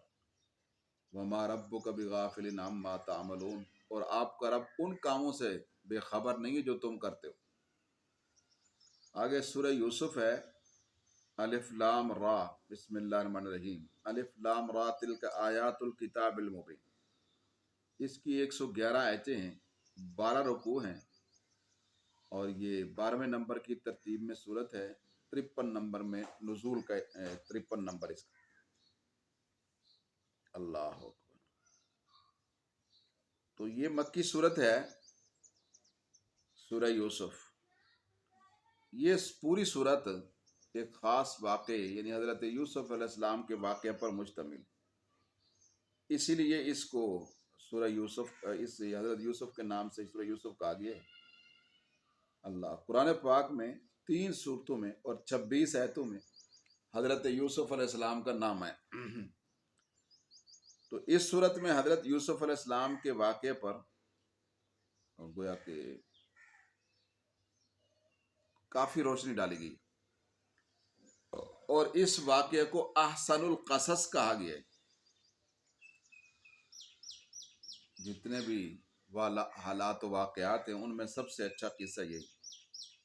اللہ اکبر۔ تو بہرحال بعض لوگوں نے تو اس کو جو ہے نا وہ لیلا مجنوں جیسا واقعہ بنا ڈالا ہے، وہ ایسے ہی بیان کرتے، تو یہ غلط بات ہے۔ جو اس میں عبرت کا، نصیحت کا، خیر خواہی کا سامان ہے، پھر وہ چیزیں پس پس چلی جاتی۔ اللہ اکبر۔ تو اس واقعے کی تفصیلات جو ہیں وہ سارے کی ساری یہاں اللہ تعالیٰ نے خود ہی بیان فرما دی ہیں۔ اللہ اکبر۔ اصل میں اس سورت کے نزول کا جو سبب ہے وہ یہ کہ یہودیوں نے مشرکین مکہ کو یہ پٹی پڑھائی کہ تم ان سے یہ سوال کرو کہ یوسف علیہ السلام کا اور یعقوب علیہ السلام کا اور ان کے آباء و اجداد کا وطن تو مصر نہیں تھا، تو بنی اسرائیل مصر میں کیسے پہنچا؟ یہ یہودیوں کے کہنے سے، یہودی ہمیشہ ایسا کہتے تھے، مشرکین مکہ نے آپ سے سوال کیا، تو اس کے جواب میں یہ صورت نازل ہوئی کہ بنی اسرائیل کا اصل وطن تو ملک شام تھا، وہ لوگ مصر میں کیسے پہنچے؟ تو اور انہیں حضرت موسیٰ وہاں سے پھر نکال کے لے گئے، اس طرح ساری بات۔ تو فرمایا وہ یوسف علیہ السلام کی وجہ سے پہنچے کہ وہ بکتے بکاتے وہاں آئے تھے۔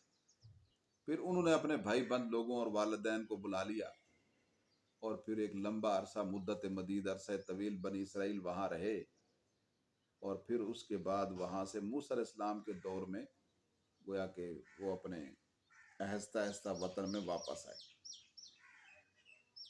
اللہ اکبر۔ تو اس کو احسن القصص کہا گیا ہے۔ قرآن پاک میں دوسرے انبیاء کے واقعات میں یوسف علیہ السلام کے علاوہ ان کو بار بار بیان کیا گیا، تکرار ہے۔ وہ تکرار بھی کوئی بے جا نہیں ہے، ہر جگہ نئے الفاظ ہیں، نئی تعبیر ہے، نیا سبق ہے، نئی عبرت ہے، تو لیکن وہ بہرحال بکھرے ہوئے ہیں۔ یہ یوسف علیہ السلام کا واقعہ ہے، شروع سے آخر تک یکجا بھی ہے اور اس میں تکرار بھی نہیں۔ اللہ اکبر۔ پھر آپ کے واقعہ کا کہیں بھی اور تذکرہ کسی صورت میں نہیں ہے، یہ ایک جگہ میں۔ اللہ اکبر۔ اس کو احسن القصص کہا گیا ہے کیونکہ جتنے اس کے اندر عبرت کے سامان ہیں یا نصیحتیں ہیں وہ شاید کسی اور واقعہ میں پائی جائیں۔ اب یہ کیسے احسن القصص ہے؟ آیت نمبر 3 میں اللہ نے کہا نحن نقص علیک احسن القصص۔ اس کا مطلب یہ ہوا کہ قصوں سے، واقعات سے، سچی کہانیوں سے بھی عبرت کا سامان میسر آتا ہے اور ذہن سازی ہوتی، تو وہ بچوں کے لیے الگ ہوتی ہیں، بڑوں کے لیے الگ ہوتی ہیں، بزرگوں کے لیے الگ ہوتی ہیں۔ ہر ایک کی ذہنی سطح کے مطابق وہ ایسے واقعات ہونے چاہیے اور سنانے چاہیے، نیک صالح واقعات، نیک صالح لوگوں کے واقعات، تو اس سے فائدہ ہوتا ہے۔ بہرحال یہ بھی ایک صنف ادب میں سے بڑی اہم چیز ہے، یعنی قصہ اور واقعہ یا ناول، کہ اس سے بھی ذہن سازی ہوتی ہے۔ تو یہ قصہ بڑا احسن القصص کہا ہے، اس کے اندر بڑی جامعیت پائی جاتی ہے۔ بما اوحینا الیک ھذا القرآن، فرمایا یہ قصہ ہم نے آپ کی طرف اس قرآن کے ذریعے بھیجا ہے، وَإِن كُنتَ مِن قَبْلِ لَمِنَ الْغَافِلِينَ۔ اس سے پہلے آپ کو اس قصے کے متعلق علم نہیں تھا، انجان تھے، انجانوں میں سے تھے، یعنی بے خبر تھے آپ اس سے پہلے۔ تو اس قصے میں دین بھی ہے، دنیا بھی۔ دیکھیں یوسف علیہ السلام اللہ کے نبی بھی تھے، بادشاہ بھی تھے، تو دین بھی ہے، دنیا بھی ہے۔ اللہ اکبر۔ اور سیرت بھی ہے، خوابوں کی تعبیر بھی ہے، اللہ کی توحید بھی ہے۔ عجیب، قیدی تعبیر پوچھنے کے لیے آئے تو وہ لمحہ بھی آپ نے ضائع نہیں کیا۔ آپ نے فرمایا جب جیل کا کھانا آتا ہے نا، وہ ٹائم ٹیبل تھا، ہوتا ہے، تو اس کھانے سے پہلے میں تمہارا حرج نہیں کرتا، ایسا نہ ہو تمہیں کھانے کی فکر لگ رہی، اس سے پہلے میں تمہیں چند دین کی باتیں بتاتا ہوں۔ مجھے یہ بتلاؤ کہ ایک خدا بہتر ہے، ارباب متفرقون خیر ام اللہ الواحد القہار، یا کئی رب بہتر ہیں لیکن وہ خدا کے مقابلے میں کچھ بھی نہیں کرتا، انہوں نے کہا یہ خدا بہتر۔ تو اس طرح معمولی لمحہ بھی وہ آپ توحید کے بغیر نہیں گزارتے تھے، اللہ کے تعلق کے بغیر نہیں گزارتے تھے۔ عجیب، سیاست بھی ہے، حکومت کے راز بھی ہیں، انسانی نفسیات بھی ہیں، اور معاشی خوشحالی کی تدبیریں بھی ہیں۔ کہا یہ مجھے دے دو، انی حفیظ علیم، میں حفیظ بھی ہوں، علیم بھی ہوں، امین بھی ہوں، اپنے فن کا ماہر بھی ہوں، جانتا ہوں سب کچھ۔ تو کس طرح سے غلہ اور خوراک لوگوں کو پہنچانی ہے، اللہ اکبر۔ اور زہد و تقوی بھی ہے،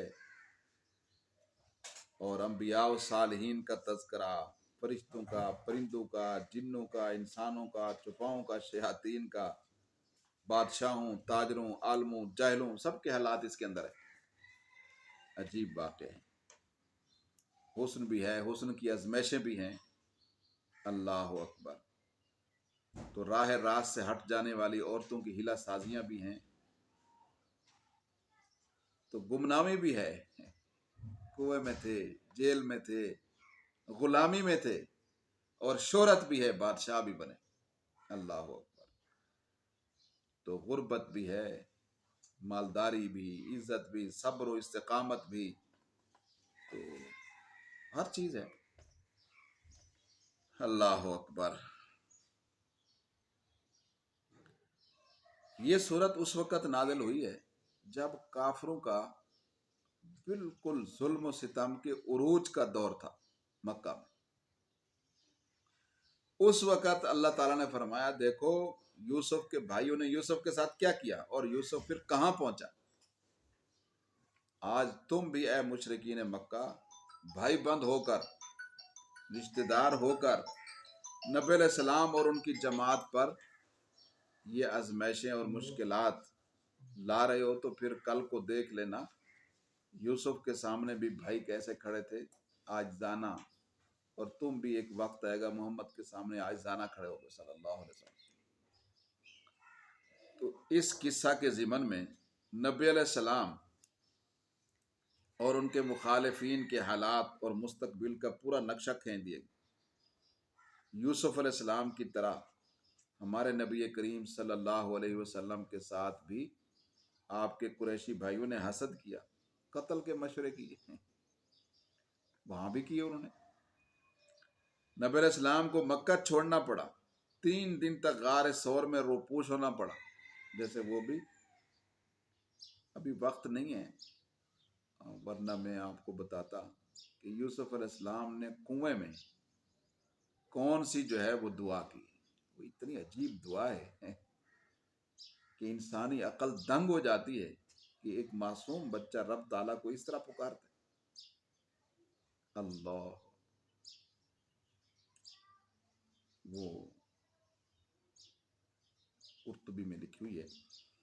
تو خیر قتل کے مشورے کیے نبی علیہ السلام کے متعلق، نبی علیہ السلام کو مکہ چھوڑنا پڑا 3 دن تک، وہاں سے آپ ہجرت فرما کر مدینہ آئے، آہستہ آہستہ آپ کو عروج حاصل ہوا، یہاں تک کہ آپ پہلی اسلامی مملکت کے سربراہ بھی بنے اور اتفاق رائے سے بنے۔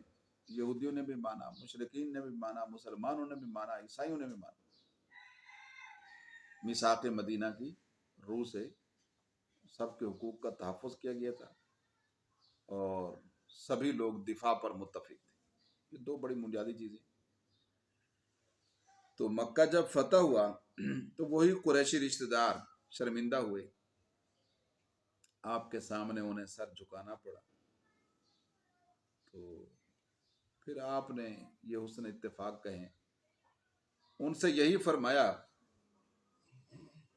کہ میں تم سے وہی بات کہتا ہوں جو میرے بھائی یوسف نے اپنے بھائیوں سے کہی تھی، جاؤ تم آزاد ہو، لا تثریب علیکم اليوم، آج کے دن تمہارے اوپر کوئی الزام نہیں۔ بہرحال حضرت یوسف علیہ السلام کا واقعہ ایک مسلمان کی حیثیت سے ہم میں سے ہر ایک کو ازبر ہونا چاہیے، اور ہے بھی، اس کی مزید تفصیل کی تو ضرورت نہیں ہے۔ البتہ مختصراً جو عبرت کا سامان ہمیں اس سے ملتا ہے اس پر ہم بات کریں گے۔ سورہ یوسف 12ویں اور 13ویں دونوں پاروں میں آئی۔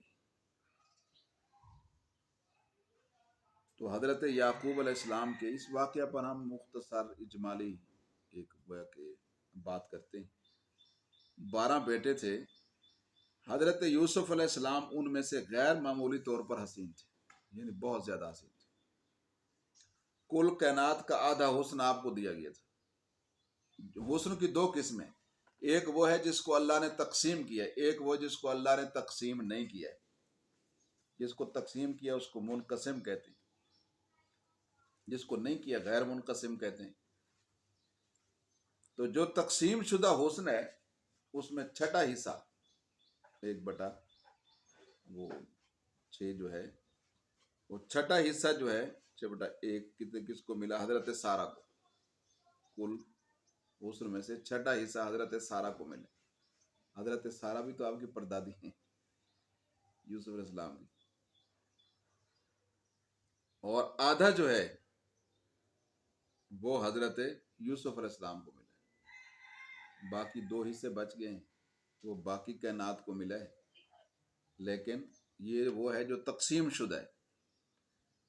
نبی علیہ السلام کو جو اللہ نے حسن دیا ہے اس میں آپ کا کوئی شریک نہیں، وہ غیر منقسم، یہ فرق ہے۔ تو یہ ذہن میں رکھنا ضروری ہے۔ حضرت یوسف علیہ السلام کی سیرت صورت دونوں بہت ہی عمدہ تھے، جس کی وجہ سے آپ کو، آپ کے والد کو آپ سے بہت محبت ہے۔ تو اس کا مطلب یہ ہے کہ محبوب چیزوں میں آزمائش آتی، برداشت کرنا چاہیے۔ پھر مال ہے یا اور چیزیں، یہ سورہ بقرہ میں مضمون ہے۔ تو محبت کی ایک وجہ آپ کا اور آپ کا بھائی بن یمین کا سب سے چھوٹا ہونا بھی تھا، اور یہ بھی کہ جب دونوں کی والدہ کا انتقال بھی ہو گیا تھا۔ اللہ اکبر۔ تو چھوٹے بچے سے محبت یہ انسان کی فطرت ہے۔ اللہ اکبر۔ کہتے ہیں کہ حضرت حسن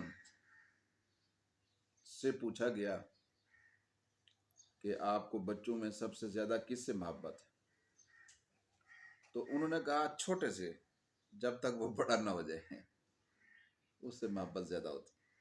محبت تو سب سے ہوتی لیکن چھوٹے سے۔ اور کہا اس بچے سے جو سفر پہ ہو، غائب ہو، موجود نہ ہو، جب تک وہ واپس نہ آئے، اس سے بھی محبت زیادہ ہوتی۔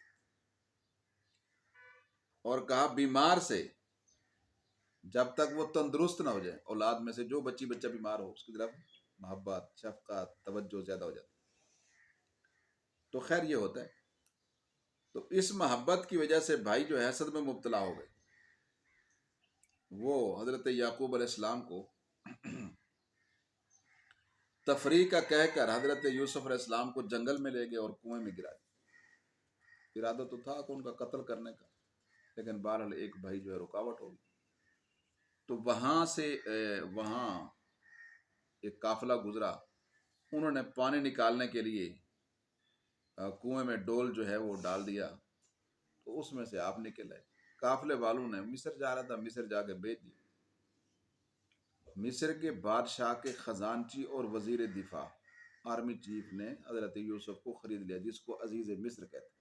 یہ ایک منصب تھا، اس کے پاس یہ دونوں عہدے تھے، وہ دفاع کا بھی وزیر تھا بادشاہ کا، وہ بادشاہ نہیں تھا مصر کا۔ عزیز مصر وہ شخص ہے جو بالکل، یعنی آپ وزیر اعظم کہہ سکتے ہیں، یا سارا انتظام یہ دیکھتا تھا۔ تو اس نے خرید لیا، لیکن وہ جو ہے اس کی نہیں تھی بیچارہ، جو ہے نا اولاد نہیں تھی۔ اللہ اکبر، گھر میں رکھ لیا اس نے۔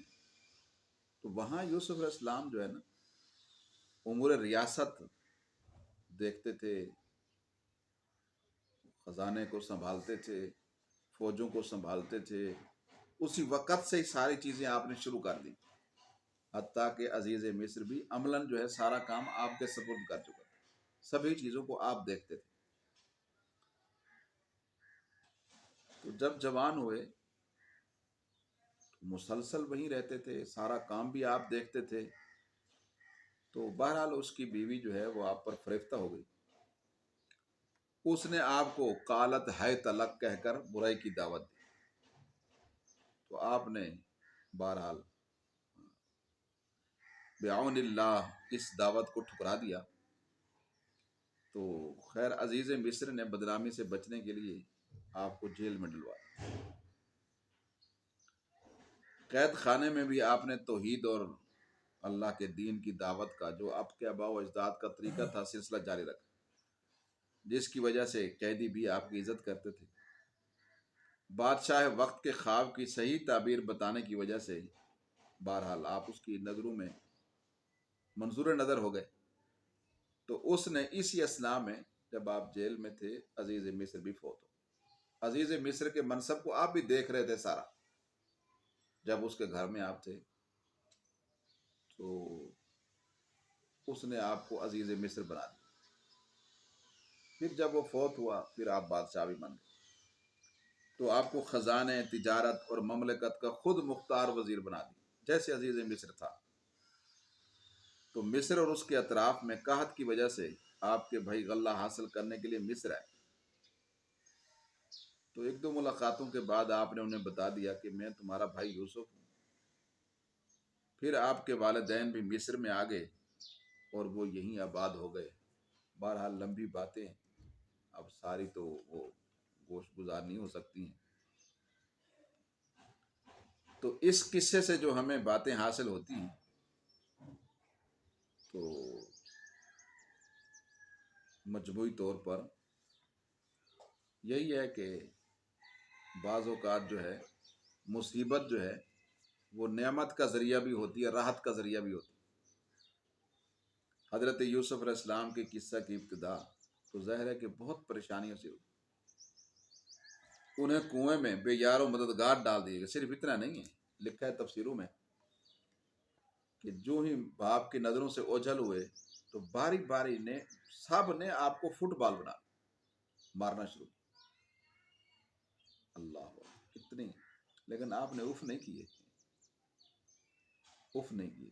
صبر جو ہے وہ انبیاء سے کوئی سیکھے کہ کس طرح سے انبیاء صبر کرتے۔ بہت پریشانیوں سے آپ کی کنویں میں بے دردی سے آپ کو ڈالا گیا، مصر میں غلاموں کی منڈی میں ان کو فروخت کیا گیا، عورتوں کا فتنہ، اس نے آپ کو راہ حق سے ہٹانے کی کوشش کی، کئی سال تک جیل کی کال کوٹری میں بند رہے، لیکن بہرحال کتنا نیک انجام ہوا، مصر کے حکمران بنے، دینی اور دنیاوی عزت نصیب۔ بھائیوں نے حسد کیا۔ حسد ایک بیماری ہے، انتہائی خوفناک بیماری ہے، یعنی آپ اندازہ فرمائیں حسد کتنی خطرناک بیماری ہے کہ اللہ کا کلام اسی بیماری پر ختم ہے۔ وَمِن شَرِّ حاسد اذا حسد، کتنی خطرناک، یعنی آخر میں جو بات کی تھی، وہ آخر میں جو بات کی جاتی ہے وہ سب سے زیادہ اہم ہوتی ہے۔ اور آخری بات کا ہی اعتبار ہوتا ہے۔ حدیث میں بھی آتا ہے انما الاعمال بالخواتیم، سارے کارکردگی کا اعتبار خاتمے پر ہوتا ہے، کہ کسی کا کردار میں آخر میں کیا ہوا ہے۔ بس آخر میں اگر کلمہ پڑھا ہے تو پچھلا سارا معاف، پچھلی بہت نیکیاں تھی پہاڑ سے بڑیاں آسمان سے بلند، لیکن آخر میں بےایمانی سے چلا گیا تو وہ ختم ہو گیا۔ آخرت کا یعنی آخر چیز کا اعتبار ہوتا ہے۔ تو اللہ تعالیٰ نے کلام اللہ کو حسد پر ختم کیا ہے، تو آخر اس کی کوئی وجہ تو ہے نہیں، اتنی گندی اور خراب بیماری تو ہے یہ۔ تو حسد بہت خوفناک بیماری، سگے بھائیوں میں یہ بیماری پیدا ہو جائے تو بڑے افسوسناک واقعات جو ہے وہ بہرحال وقوع پذیر ہوتے ہیں، اور اکثر ایسا ہوتا ہے۔ یہ قرآن پاک ہمیں بتا رہا ہے، تو ہمیں کم سے کم اپنے اقارب، کسی سے بھی حسد نہیں کرنا ہے۔ حدیثوں میں آتا ہے، نبی کریم صلی اللہ علیہ وسلم نے ارشاد فرمایا، حسد جو ہے یہ انسان کی نیکیوں کو ایسے کھا جاتا ہے، یہ انسان کی نیکیوں کو ایسے کھا جاتا ہے جس طرح آگ خشک لکڑیوں کو کھا جاتی۔ حسد کیا ہے؟ کسی کی نعمت کو دیکھ کر اس سے اس نعمت کے زائل ہونے کی تمنا کرنا، اور ایک ہے غبطہ، جسے ہم اردو میں رشک کہتے ہیں، وہ یہ ہے کہ کسی کی نعمت کو دیکھ کر یہ دعا کرنا اللہ تعالیٰ سے کہ اے اللہ، جیسے تو نے ہمارے اس مسلمان بھائی کو یہ نعمت عطا کی ہے، اسی طرح کی نعمت مجھے بھی، اس کے پاس بھی سلامت رہے یہ نعمت، یہ بھی اس سے کامل استفادہ کرے، اسی طرح کی مجھے بھی عطا فرما۔ تو یہ غبطہ ہے، غبطہ تو جائز ہے کیونکہ اس میں دوسرے سے نعمت کے زائل ہونے کی تمنا نہیں۔ تو حسد کا معنی یہ ہوا کہ انسان اللہ کی تقسیم پر ناراض ہے، اللہ کی تقسیم پر ناراض ہے، حالانکہ اللہ تعالیٰ یہ فرماتے ہیں اللہ یبسط الرزق لمن یشاء ویقدر، کہ اللہ تعالیٰ جس کے لیے چاہتے ہیں رزق کی وسعتیں عطا فرماتے ہیں، جس کے لیے چاہتے ہیں تنگیاں فرما دیتے ہیں۔ تو یہ اللہ کی تقسیم پر بھی اعتراض ہے، اور یہ بہرحال برادران یوسف والا کام ہے، یوسف والا کام نہیں، نبیوں کا کام نہیں ہے، نبیوں کو تکلیف دینے والوں کا کام ہے۔ حسد بہت بری بیماری ہے، اخلاقی بیماریوں میں۔ تو بہرحال اچھے اخلاق، اچھی صفتیں، اچھی تربیت، یہ بہرحال اپنا رنگ دکھاتی ہے۔ حضرت یوسف علیہ السلام کی تربیت جو ہے وہ ایک خاندانی اثر بھی تھا، اور خود یعقوب علیہ السلام ایک عظیم باپ تھے اور منصب نبوت پر فائز تھے، ان کے ہاتھوں ہوئی، اور جو آباء و اجداد کی انبیاء تھے سارے، ان کی اخلاقی میراث اس میں بھی آپ کو ظاہر حصہ ملا ہوا تھا۔ تو یہ مثالی تربیت اور اخلاقی کمال ہی کی وجہ سے آپ ساری مصیبتوں کے سامنے استقامت کے ساتھ کھڑے رہے، جس کی وجہ سے تکلیفوں کے بعد راحت کا اور ظاہری ذلت کے بعد حقیقی عزت کا دور آپ پر آیا ہے۔ اور اسی طرح آپ دین پر جمے رہے، عفت، امانت، استقامت، یہ ساری بھلائیوں کا مرکز ہے، مردوں کے لیے بھی عورتوں کے لیے بھی۔ تو دین پہ جمے رہنے والوں کو ایک نہ ایک دن عزت اور احترام ضرور حاصل ہو کر رہتے ہیں۔ حقیقت اور حق کو جتنا بھی چھپایا جائے بالآخر وہ ظاہر ہو کر رہتے ہیں، کچھ بھی ہو جائے، ناحق مقدمات میں الجھا کر آپ کو گویا کہ جیل میں ڈلوایا گیا، لیکن اللہ تعالیٰ نے آپ کو مقام افتخار عطا فرمایا۔ اور اسی طرح ہمیں یہ بات بھی سمجھ آتی ہے کہ مرد عورت کا اختلاط یا ان کا تنہائی میں مسلسل میل جول، یہ بھی آزمائش کا سبب ہو جاتا ہے۔ تو نہ زلیخا کو یہ خلوت میسر آتی ہے، نہ ہی وہ یہ برائی کی منصوبہ بندی کرتی۔ اللہ اکبر۔ تو اس لیے نبی علیہ السلام نے اس کو منع قرار دیے۔ اس نے بہت تکلیفیں دی آپ کو، جب آپ نے اس کی بات نہیں مانی وہ دشمن ہو گئی، اور مصر کی یعنی وزیروں مشیروں منسٹروں کی عورتوں سے پریشر بھی دلوایا. انہوں نے بھی کہا کہ آپ اپنی مالکن کی بات کیوں نہیں مانتے. لیکن اس کی وجہ سے آپ جیل میں گئے، اس کی وجہ سے آپ جیل میں گئے. لیکن آپ نے چونکہ ان کے گھر میں رہے تھے، وہاں پرورش پائی تھی، تو کبھی بھی زلیخا کے بارے میں لب کشی آپ نے نہیں فرمائی. کبھی بھی نہ شکوہ کیا، نہ اس کے بارے میں کبھی لب کشی. صبر کیا، اللہ بہت صبر کیا آپ نے.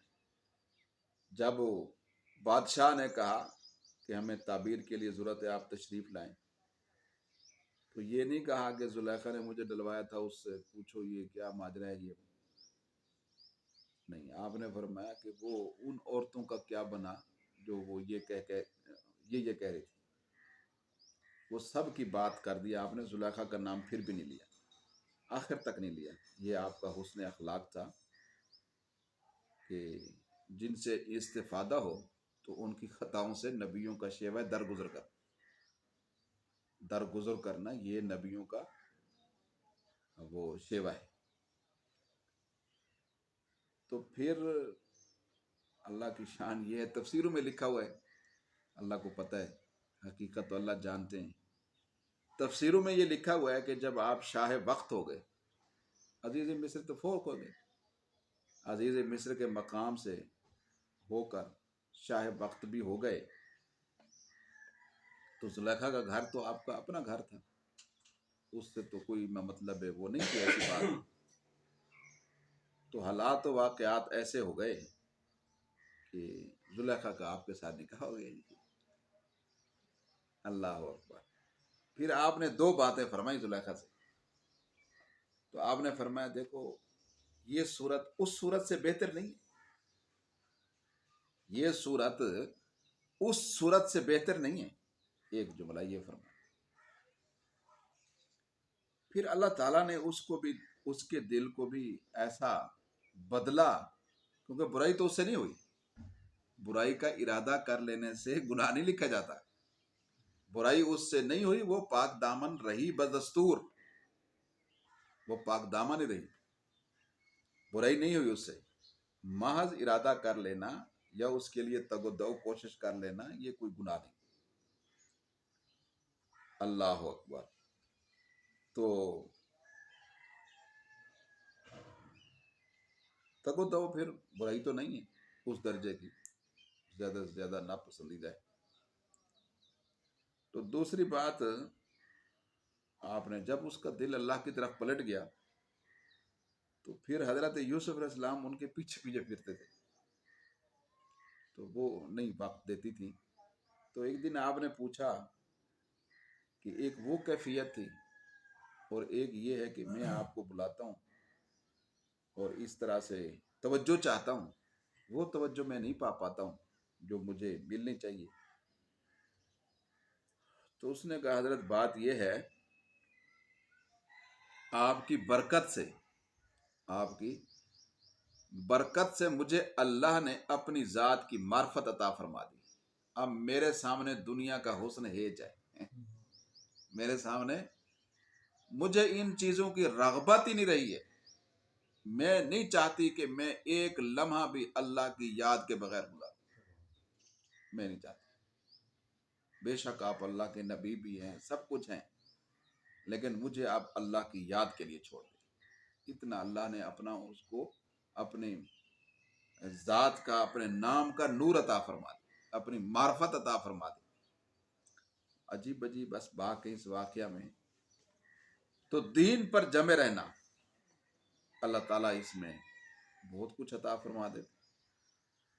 اور اسی طریقے سے اخلاقی نجاستوں سے پرہیز، یہ بڑی بات ہے. تو آپ کو اتنی تکلیفیں آئیں لیکن آپ نے اپنے اخلاق سے جو ہے وہ اخلاق سے نہیں گرے. آپ بھائیوں سے بھی اچھے اخلاق سے پیش آئے اور ہر ایک سے اچھے اخلاق سے پیش آئے. اور فرمایا کہ معصیت سے مصیبت بہتر ہے.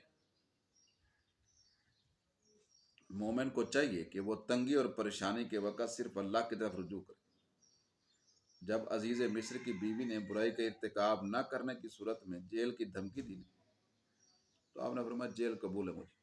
رب السجن احب الی مما یدعوننی الیہ، اے اللہ مجھے جیل زیادہ محبوب ہے اس چیز سے جس کی طرح مجھے زنان مصر بلاتی، مصر کی عورتیں بلاتی. اللہ اکبر. تو بہرحال دین کا سچا دائی بننا بہت مشکل کام ہے. تو یہ پریشان کن حالات تو آتے ہیں، لیکن ہر حالت میں انسان کو اللہ کی توحید کا کام کرنا چاہیے. یوسف علیہ السلام جیل میں یہی کرتے تھے،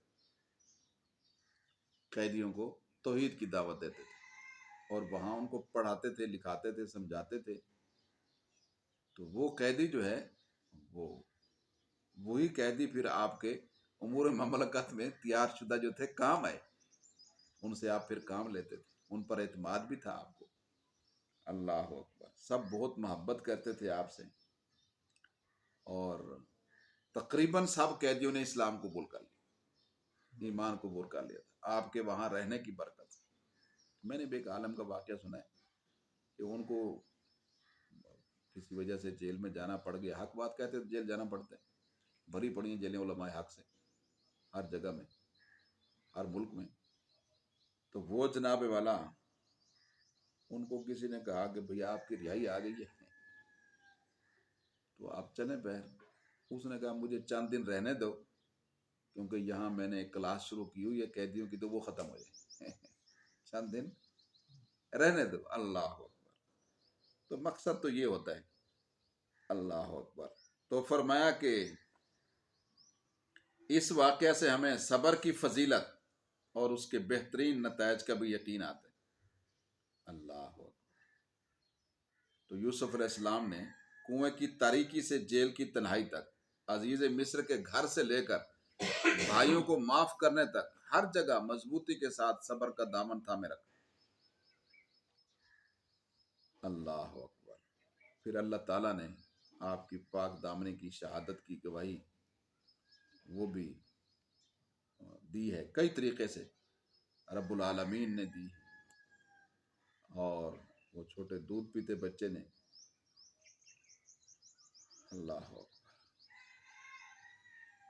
تو یہ سب گواہیاں اللہ اکبر آپ کے حق کے اندر آئی ہیں. مصر کی عورتوں نے بھی گواہی دی، ہاتھ کاٹے لیکن انہوں نے کہا یوسف پاک ہے. ان ھذا الا ملک کریم. نیک بندوں کی تو شیطان بھی گواہی دیتا ہے. وہ کہتا ہے اے اللہ فوربک لأغوینہم اجمعین، اے اللہ تیری عزت کی قسم میں سب انسانوں کو گمراہ کروں گا الا عبادک من المخلصین، مگر تیرے مخلص بندے جو ہیں ان کو نہیں کروں گا. اللہ اکبر. تو اسی طرح یہ بھی ہے کہ اللہ کسی کو تکلیف میں مبتلا کرنے کا فیصلہ کر دے تو اللہ کی تقدیر اور فیصلے کو کوئی ٹال نہیں سکتا ہے. اور اللہ اگر کسی کے ساتھ خیر اور عزت کا فیصلہ کر لے تو اسے روک نہیں سکتا. حضرت یوسف علیہ السلام جب ملے یعقوب علیہ السلام سے، وہ فراق وصال میں بدلے تو آسمان سے جبرائیل کے ساتھ فرشتے بھی تھے. ایک عجیب منظر تھا. آپ نے مصر کی انتہائی سرحد پر جو فلسطین کے ساتھ لگتی تھی وہاں آپ نے استقبالیہ کیمپ کروایا، تخت شاہی بنایا گیا اور بڑے انتظامات کیے گئے یعقوب علیہ السلام کی آمد کے. اللہ اکبر. تو 200 کے قریب جو ہے وہ عارضی چونکہ تھے، سارا نظام رہائشی خیمے قائم کیے گئے، بڑے عمدہ قالین بچھائے گئے. تو سارے انتظامات جب مکمل ہوئے تو جو ہی آپ فلسطین کی سرحد سے مصر میں پہلا قدم رکھا آپ کی سواری نے، اللہ اکبر. تفسیروں میں لکھا ہے یہ ملاقات 40 سال بعد ہو رہی ہے. کتنا کچھ بدل جاتا ہے 40 سال میں، کتنا کچھ بدل جاتا ہے۔ تو آپ نے سواری سے اتارا اپنے والد کو تو ان کے گلے لگ گئے، دونوں بہت روئے، یہ خوشی کا رونا تھا، بہت روئے۔ لکھا ہے روایات میں کہ جب وہ رو رہے تھے یعقوب علیہ السلام اور یوسف علیہ السلام، جبرائیل اور سارے فرشتے رو رہے تھے، آسمان سارے۔ تو پھر جبرائیل نے دونوں کو الگ کیا جی، اور ایک کو تسلی دی۔ تو جو پہلی بات کی یوسف علیہ السلام نے اپنے والد سے، وہ یہ کی کہ ابا جان میرے غم اور فراق میں آپ نے بڑی کلفتیں اٹھائی ہیں، تو حتیٰ کہ آپ نے اپنی بینائی بھی متاثر کر دی، اگرچہ وہ واپس آ گئی تھی آپ کی قمیض کی برکت سے۔ اس کا معنی یہ ہوا کہ اہل اللہ کی استعمال کی چیزوں میں برکت ہوتی ہے۔ تو کیا یہ کیوں کیا آپ نے؟ کیا آپ کو یہ معلوم نہیں تھا کہ چلو کوئی بات نہیں ہے یوسف، مجھے دنیا میں نہیں ملے گا، ہماری ملاقات دنیا میں نہیں ہوگی، تو ہم آخرت میں تو ملیں گے، ہم آخرت میں تو ملیں گے، تو آپ کیوں پریشان رہے؟ دنیا تو عارضی ہے۔ تو یعقوب علیہ السلام اللہ کے نبی تھے، والد تھے، انہوں نے کہا کہ میں آپ کے جسم کو نہیں روتا تھا، مجھے یہی فکر تھی اور یہی میری پریشانی تھی کہ تو ہم سے بچھڑ گیا ہے، اب پتہ نہیں ہے تو توحید پر ہے یا نہیں ہے۔ اگر تو توحید پر نہ ہوتا تو پھر یہی میری پریشانی تھی، قیامت میں ملاقات بھی نہ ہوتی، قیامت میں بھی ملاقات۔ مجھے اتنا عرصہ تیرے ایمان ہی کی فکر نے رلایا ہے کہ تیری تربیت اور ایمان کہیں متزلزل نہ ہو جائے، تجھ سے مفقود و معدوم نہ ہو جائے۔ یعنی یہ والدین کو سوچنا چاہیے، اولاد کی دینی اور نیک تربیت کے حوالے سے انبیاء کتنے متفکر ہوتے کہ یہ ساری پریشانی اور غم جو تھا، رونا جو تھا، وہ تو تیرے ایمان کی وجہ سے تھا۔ اللہ اکبر۔ تو پھر یوسف علیہ السلام کو پتہ چلا کہ میں یہ سمجھ رہا تھا کہ یہ میری محبت میں رو رہے تھے، لیکن یہ تو میرے ایمان کی فکر میں رو رہے تھے۔ انبیاء کیسے اولو العزم ہوتے ہیں اور ان کی کیسے بلند افکار ہوتے ہیں۔ اللہ اکبر۔ پھر خیر وہاں حضرت رہے، لمبی باتیں۔ تو سورت کے اختتام پر اللہ تعالیٰ فرماتے ہیں لَقَدْ كَانَ فِي قَصَصِهِمْ عِبْرَةٌ لِّلْأَلْبَابِ۔ حضرت یوسف کے قصے میں عقل مندوں کے لیے عبرت ہے۔ یہ قرآن ایسی بات نہیں ہے جسے خود بنا لیے۔ مسلسل قرآن کا مطالعہ انسان کو گمراہ نہیں ہونے دیتا، ورنہ انسان جب اپنی زندگی کے اپنے فیصلے خود کرنے لگ جاتا ہے تو پھر گمراہ ہو جاتا ہے، بے راہ ہو جاتا ہے۔ فرمایا یہ کتاب قرآن ایسی بات نہیں ہے جسے خود بنا لیا جائے، بلکہ یہ کتاب ان کتابوں کی تصدیق کرنے والی ہے جو اس سے پہلے نازل ہوئی ہیں، اور مومنوں کے لیے ہدایت اور رحمت ہے۔ تو بہرحال جو اللہ حضرت یوسف کو کنویں سے نکال کر تخت پر بٹھا سکتا ہے، وہ اللہ اس بات پر قادر ہے کہ محمد صلی اللہ علیہ وسلم کو بھی عزت عطا کرے اور ان کے لائے ہوئے دین کو تمام دینوں پر غالب کرے، اور پھر ان کو مکہ میں واپس لائے اور پھر مکہ کا اقتدار ان کے سپرد کر۔ تو یہ ہوا۔ پھر نبی علیہ السلام کو بہرحال اس میں تسلی دی گئی ہے کہ آپ کے ساتھ بھی وہی کچھ ہوا ہے جو یوسف علیہ السلام کے ساتھ ہوا ہے۔ تو پھر اللہ نے ان کو بھی نبوت بھی دی اور ان کو حکومت، آپ کو بھی مکہ میں حکومت۔ آگے ہے سورہ رات، ترتیب میں 13ویں نمبر کی، نزول میں 96ویں نمبر کی۔ یہ مکی صورت ہے، اس کا بھی خلاصہ ہی دیکھ لیں۔ اس میں 43 آیتیں، 6 رکوع۔ رات کا معنی ہوتا ہے کڑکنے والی بجلی جو بادلوں میں ہوتی ہے، اسی مناسبت سے اس کا نام رات رکھا گیا ہے۔ تو اس میں 3 بنیادی عقائد: توحید، نبوت اور قیامت، یعنی مرنے کے بعد دوبارہ اٹھنا۔ تو اس صورت کی پہلی آیت میں قرآن کی سچائی ہے۔ تو ویسے بھی جن صورتوں کے شروع میں حروف مقطعات ہوتے ہیں، اس کے فوراً بعد قرآن کا یہ اسلوب ہے، اللہ ہی بہتر جانتے ہیں اب یہ کیا راز ہے، فوراً بعد قرآن کی سچائی ہوتی جہاں بھی حروف مقطعات آتے۔ اللہ اکبر۔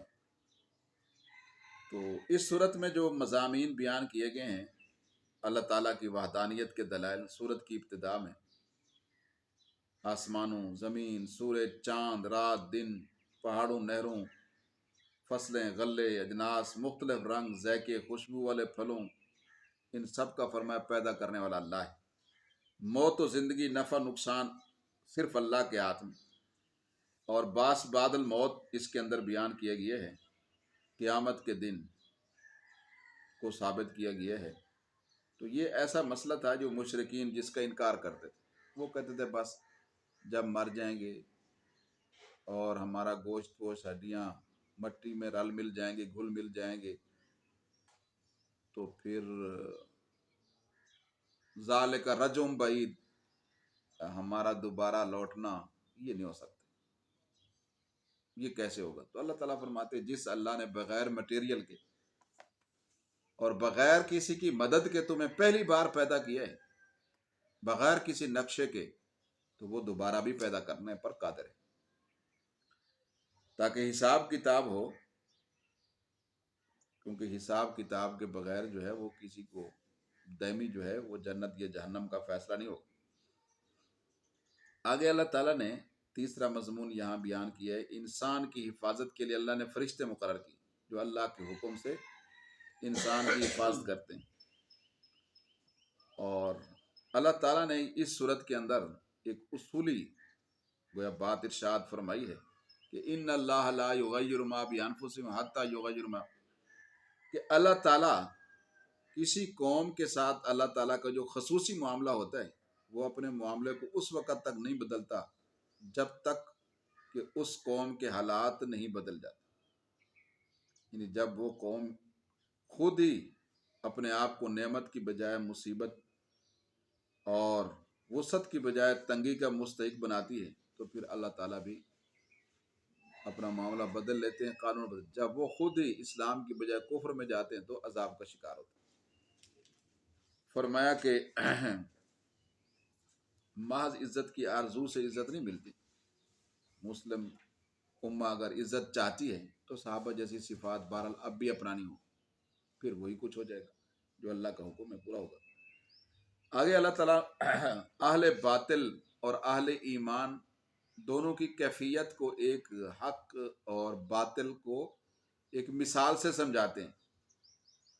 فرمایا دیکھو جس طرح بارش آتی ہے، سیلاب آتا ہے تو پانی نیچے ہوتا ہے، اور سیلاب جو ہے وہ کیا ہوتا ہے، اس کے اوپر جھاگ ہوتا ہے، خس و خاشاک ہوتا ہے۔ تو باطل اس خس و خاشاک کی طرح ہے، جب پانی جا کے کہیں ٹھہرتا ہے یہ جھاگ چند دنوں میں ختم ہو جاتا ہے، پھر خالص پانی رہ جاتا ہے۔ تو باطل کی کیفیت یہی ہے کہ یہ اپنے آپ کو عروج دوام کے لیے دینے کے لیے شور بڑا کرتا ہے، اس کا صرف شور ہی ہوتا ہے، وقتی طور پر پروپگنڈا ہوتا ہے، لیکن جو ہی وقت گزرتا ہے لوگوں کو حقیقت کا پتہ چل جاتا ہے تو باطل دب جاتا ہے، ختم ہو جاتا ہے۔ اور اسی طرح حق اور اہل حق کو سونے اور چاندی کے ساتھ تشبیہ دی گئی ہے۔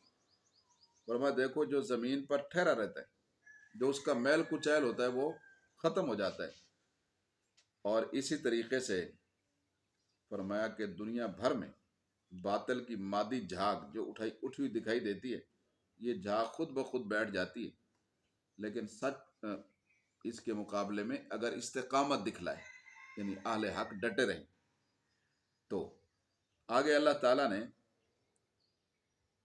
اہل تقوی اور عقل مندوں کی 8 صفات بیان کی ہیں کہ وہ اللہ کے عہد کو پورا کرتے ہیں، عہد شکنی کے مرتکب نہیں ہوتے۔ والذین یصلون ما امر اللہ بہ ان یوصل، اور جن رشتوں کو اللہ نے جوڑنے کا حکم دیا انہیں جوڑے رکھتے، اور اپنے رب سے ڈرتے ہیں اور حساب سے خوف رکھتے ہیں، اللہ کی رضا کے لیے صبر کرتے ہیں نماز قائم کرتے ہیں، اللہ کے دیے ہوئے مال میں سے خفیہ اعلانیہ ہر طرح سے خرچ کرتے ہیں، برائی کا بھلائی سے جواب دیتے ہیں، اچھائی سے جواب دیتے ہیں۔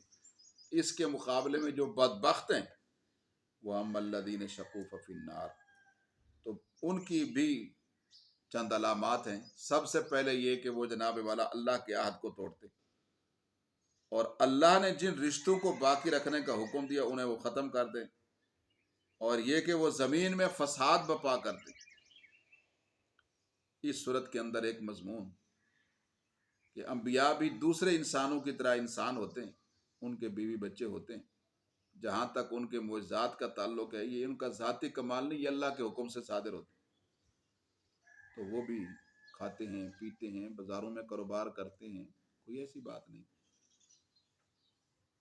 تو یہ جو اعتراضات مشرکین کرتے تھے کہ وہ فرشتے ہوں، کھائیں پیئیں نہیں، تو اللہ نے فرمایا نہیں، یاکلون الطعام ویمشون فی الاسواق، تو فرمایا کہ لوگ ان کے مقام نبوت سے آگاہ نہیں، کہ ان کو انسان ہونے کی وجہ سے ان کی نبوت کا انکار کر دیتے۔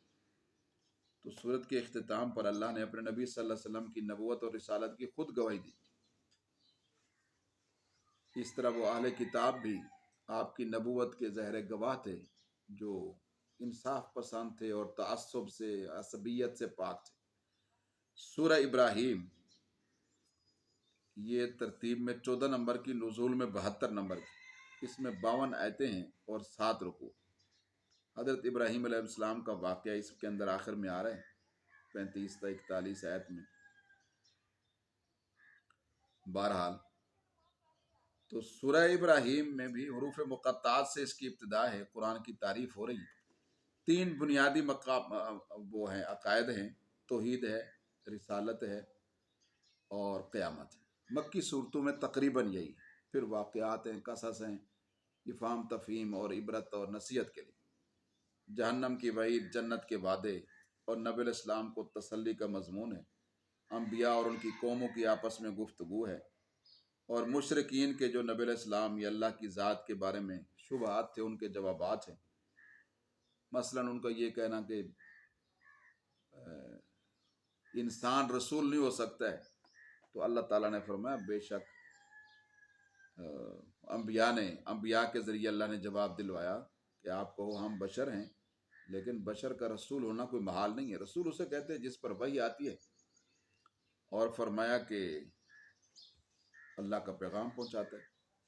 تو انسانوں کی طرف انسان ہی کو رسول آنا چاہیے، یہی حکمت کا تقاضا ہے۔ باقی جو معجزات منہ مانگے وہ طلب کرتے تھے ان کا ذکر ہے، تو فرمایا آپ فرما دیں معجزہ دکھانا تو اللہ کے ہاتھ میں ہے، اس کی مرضی ہے وہ دکھائے یا نہ دکھائے۔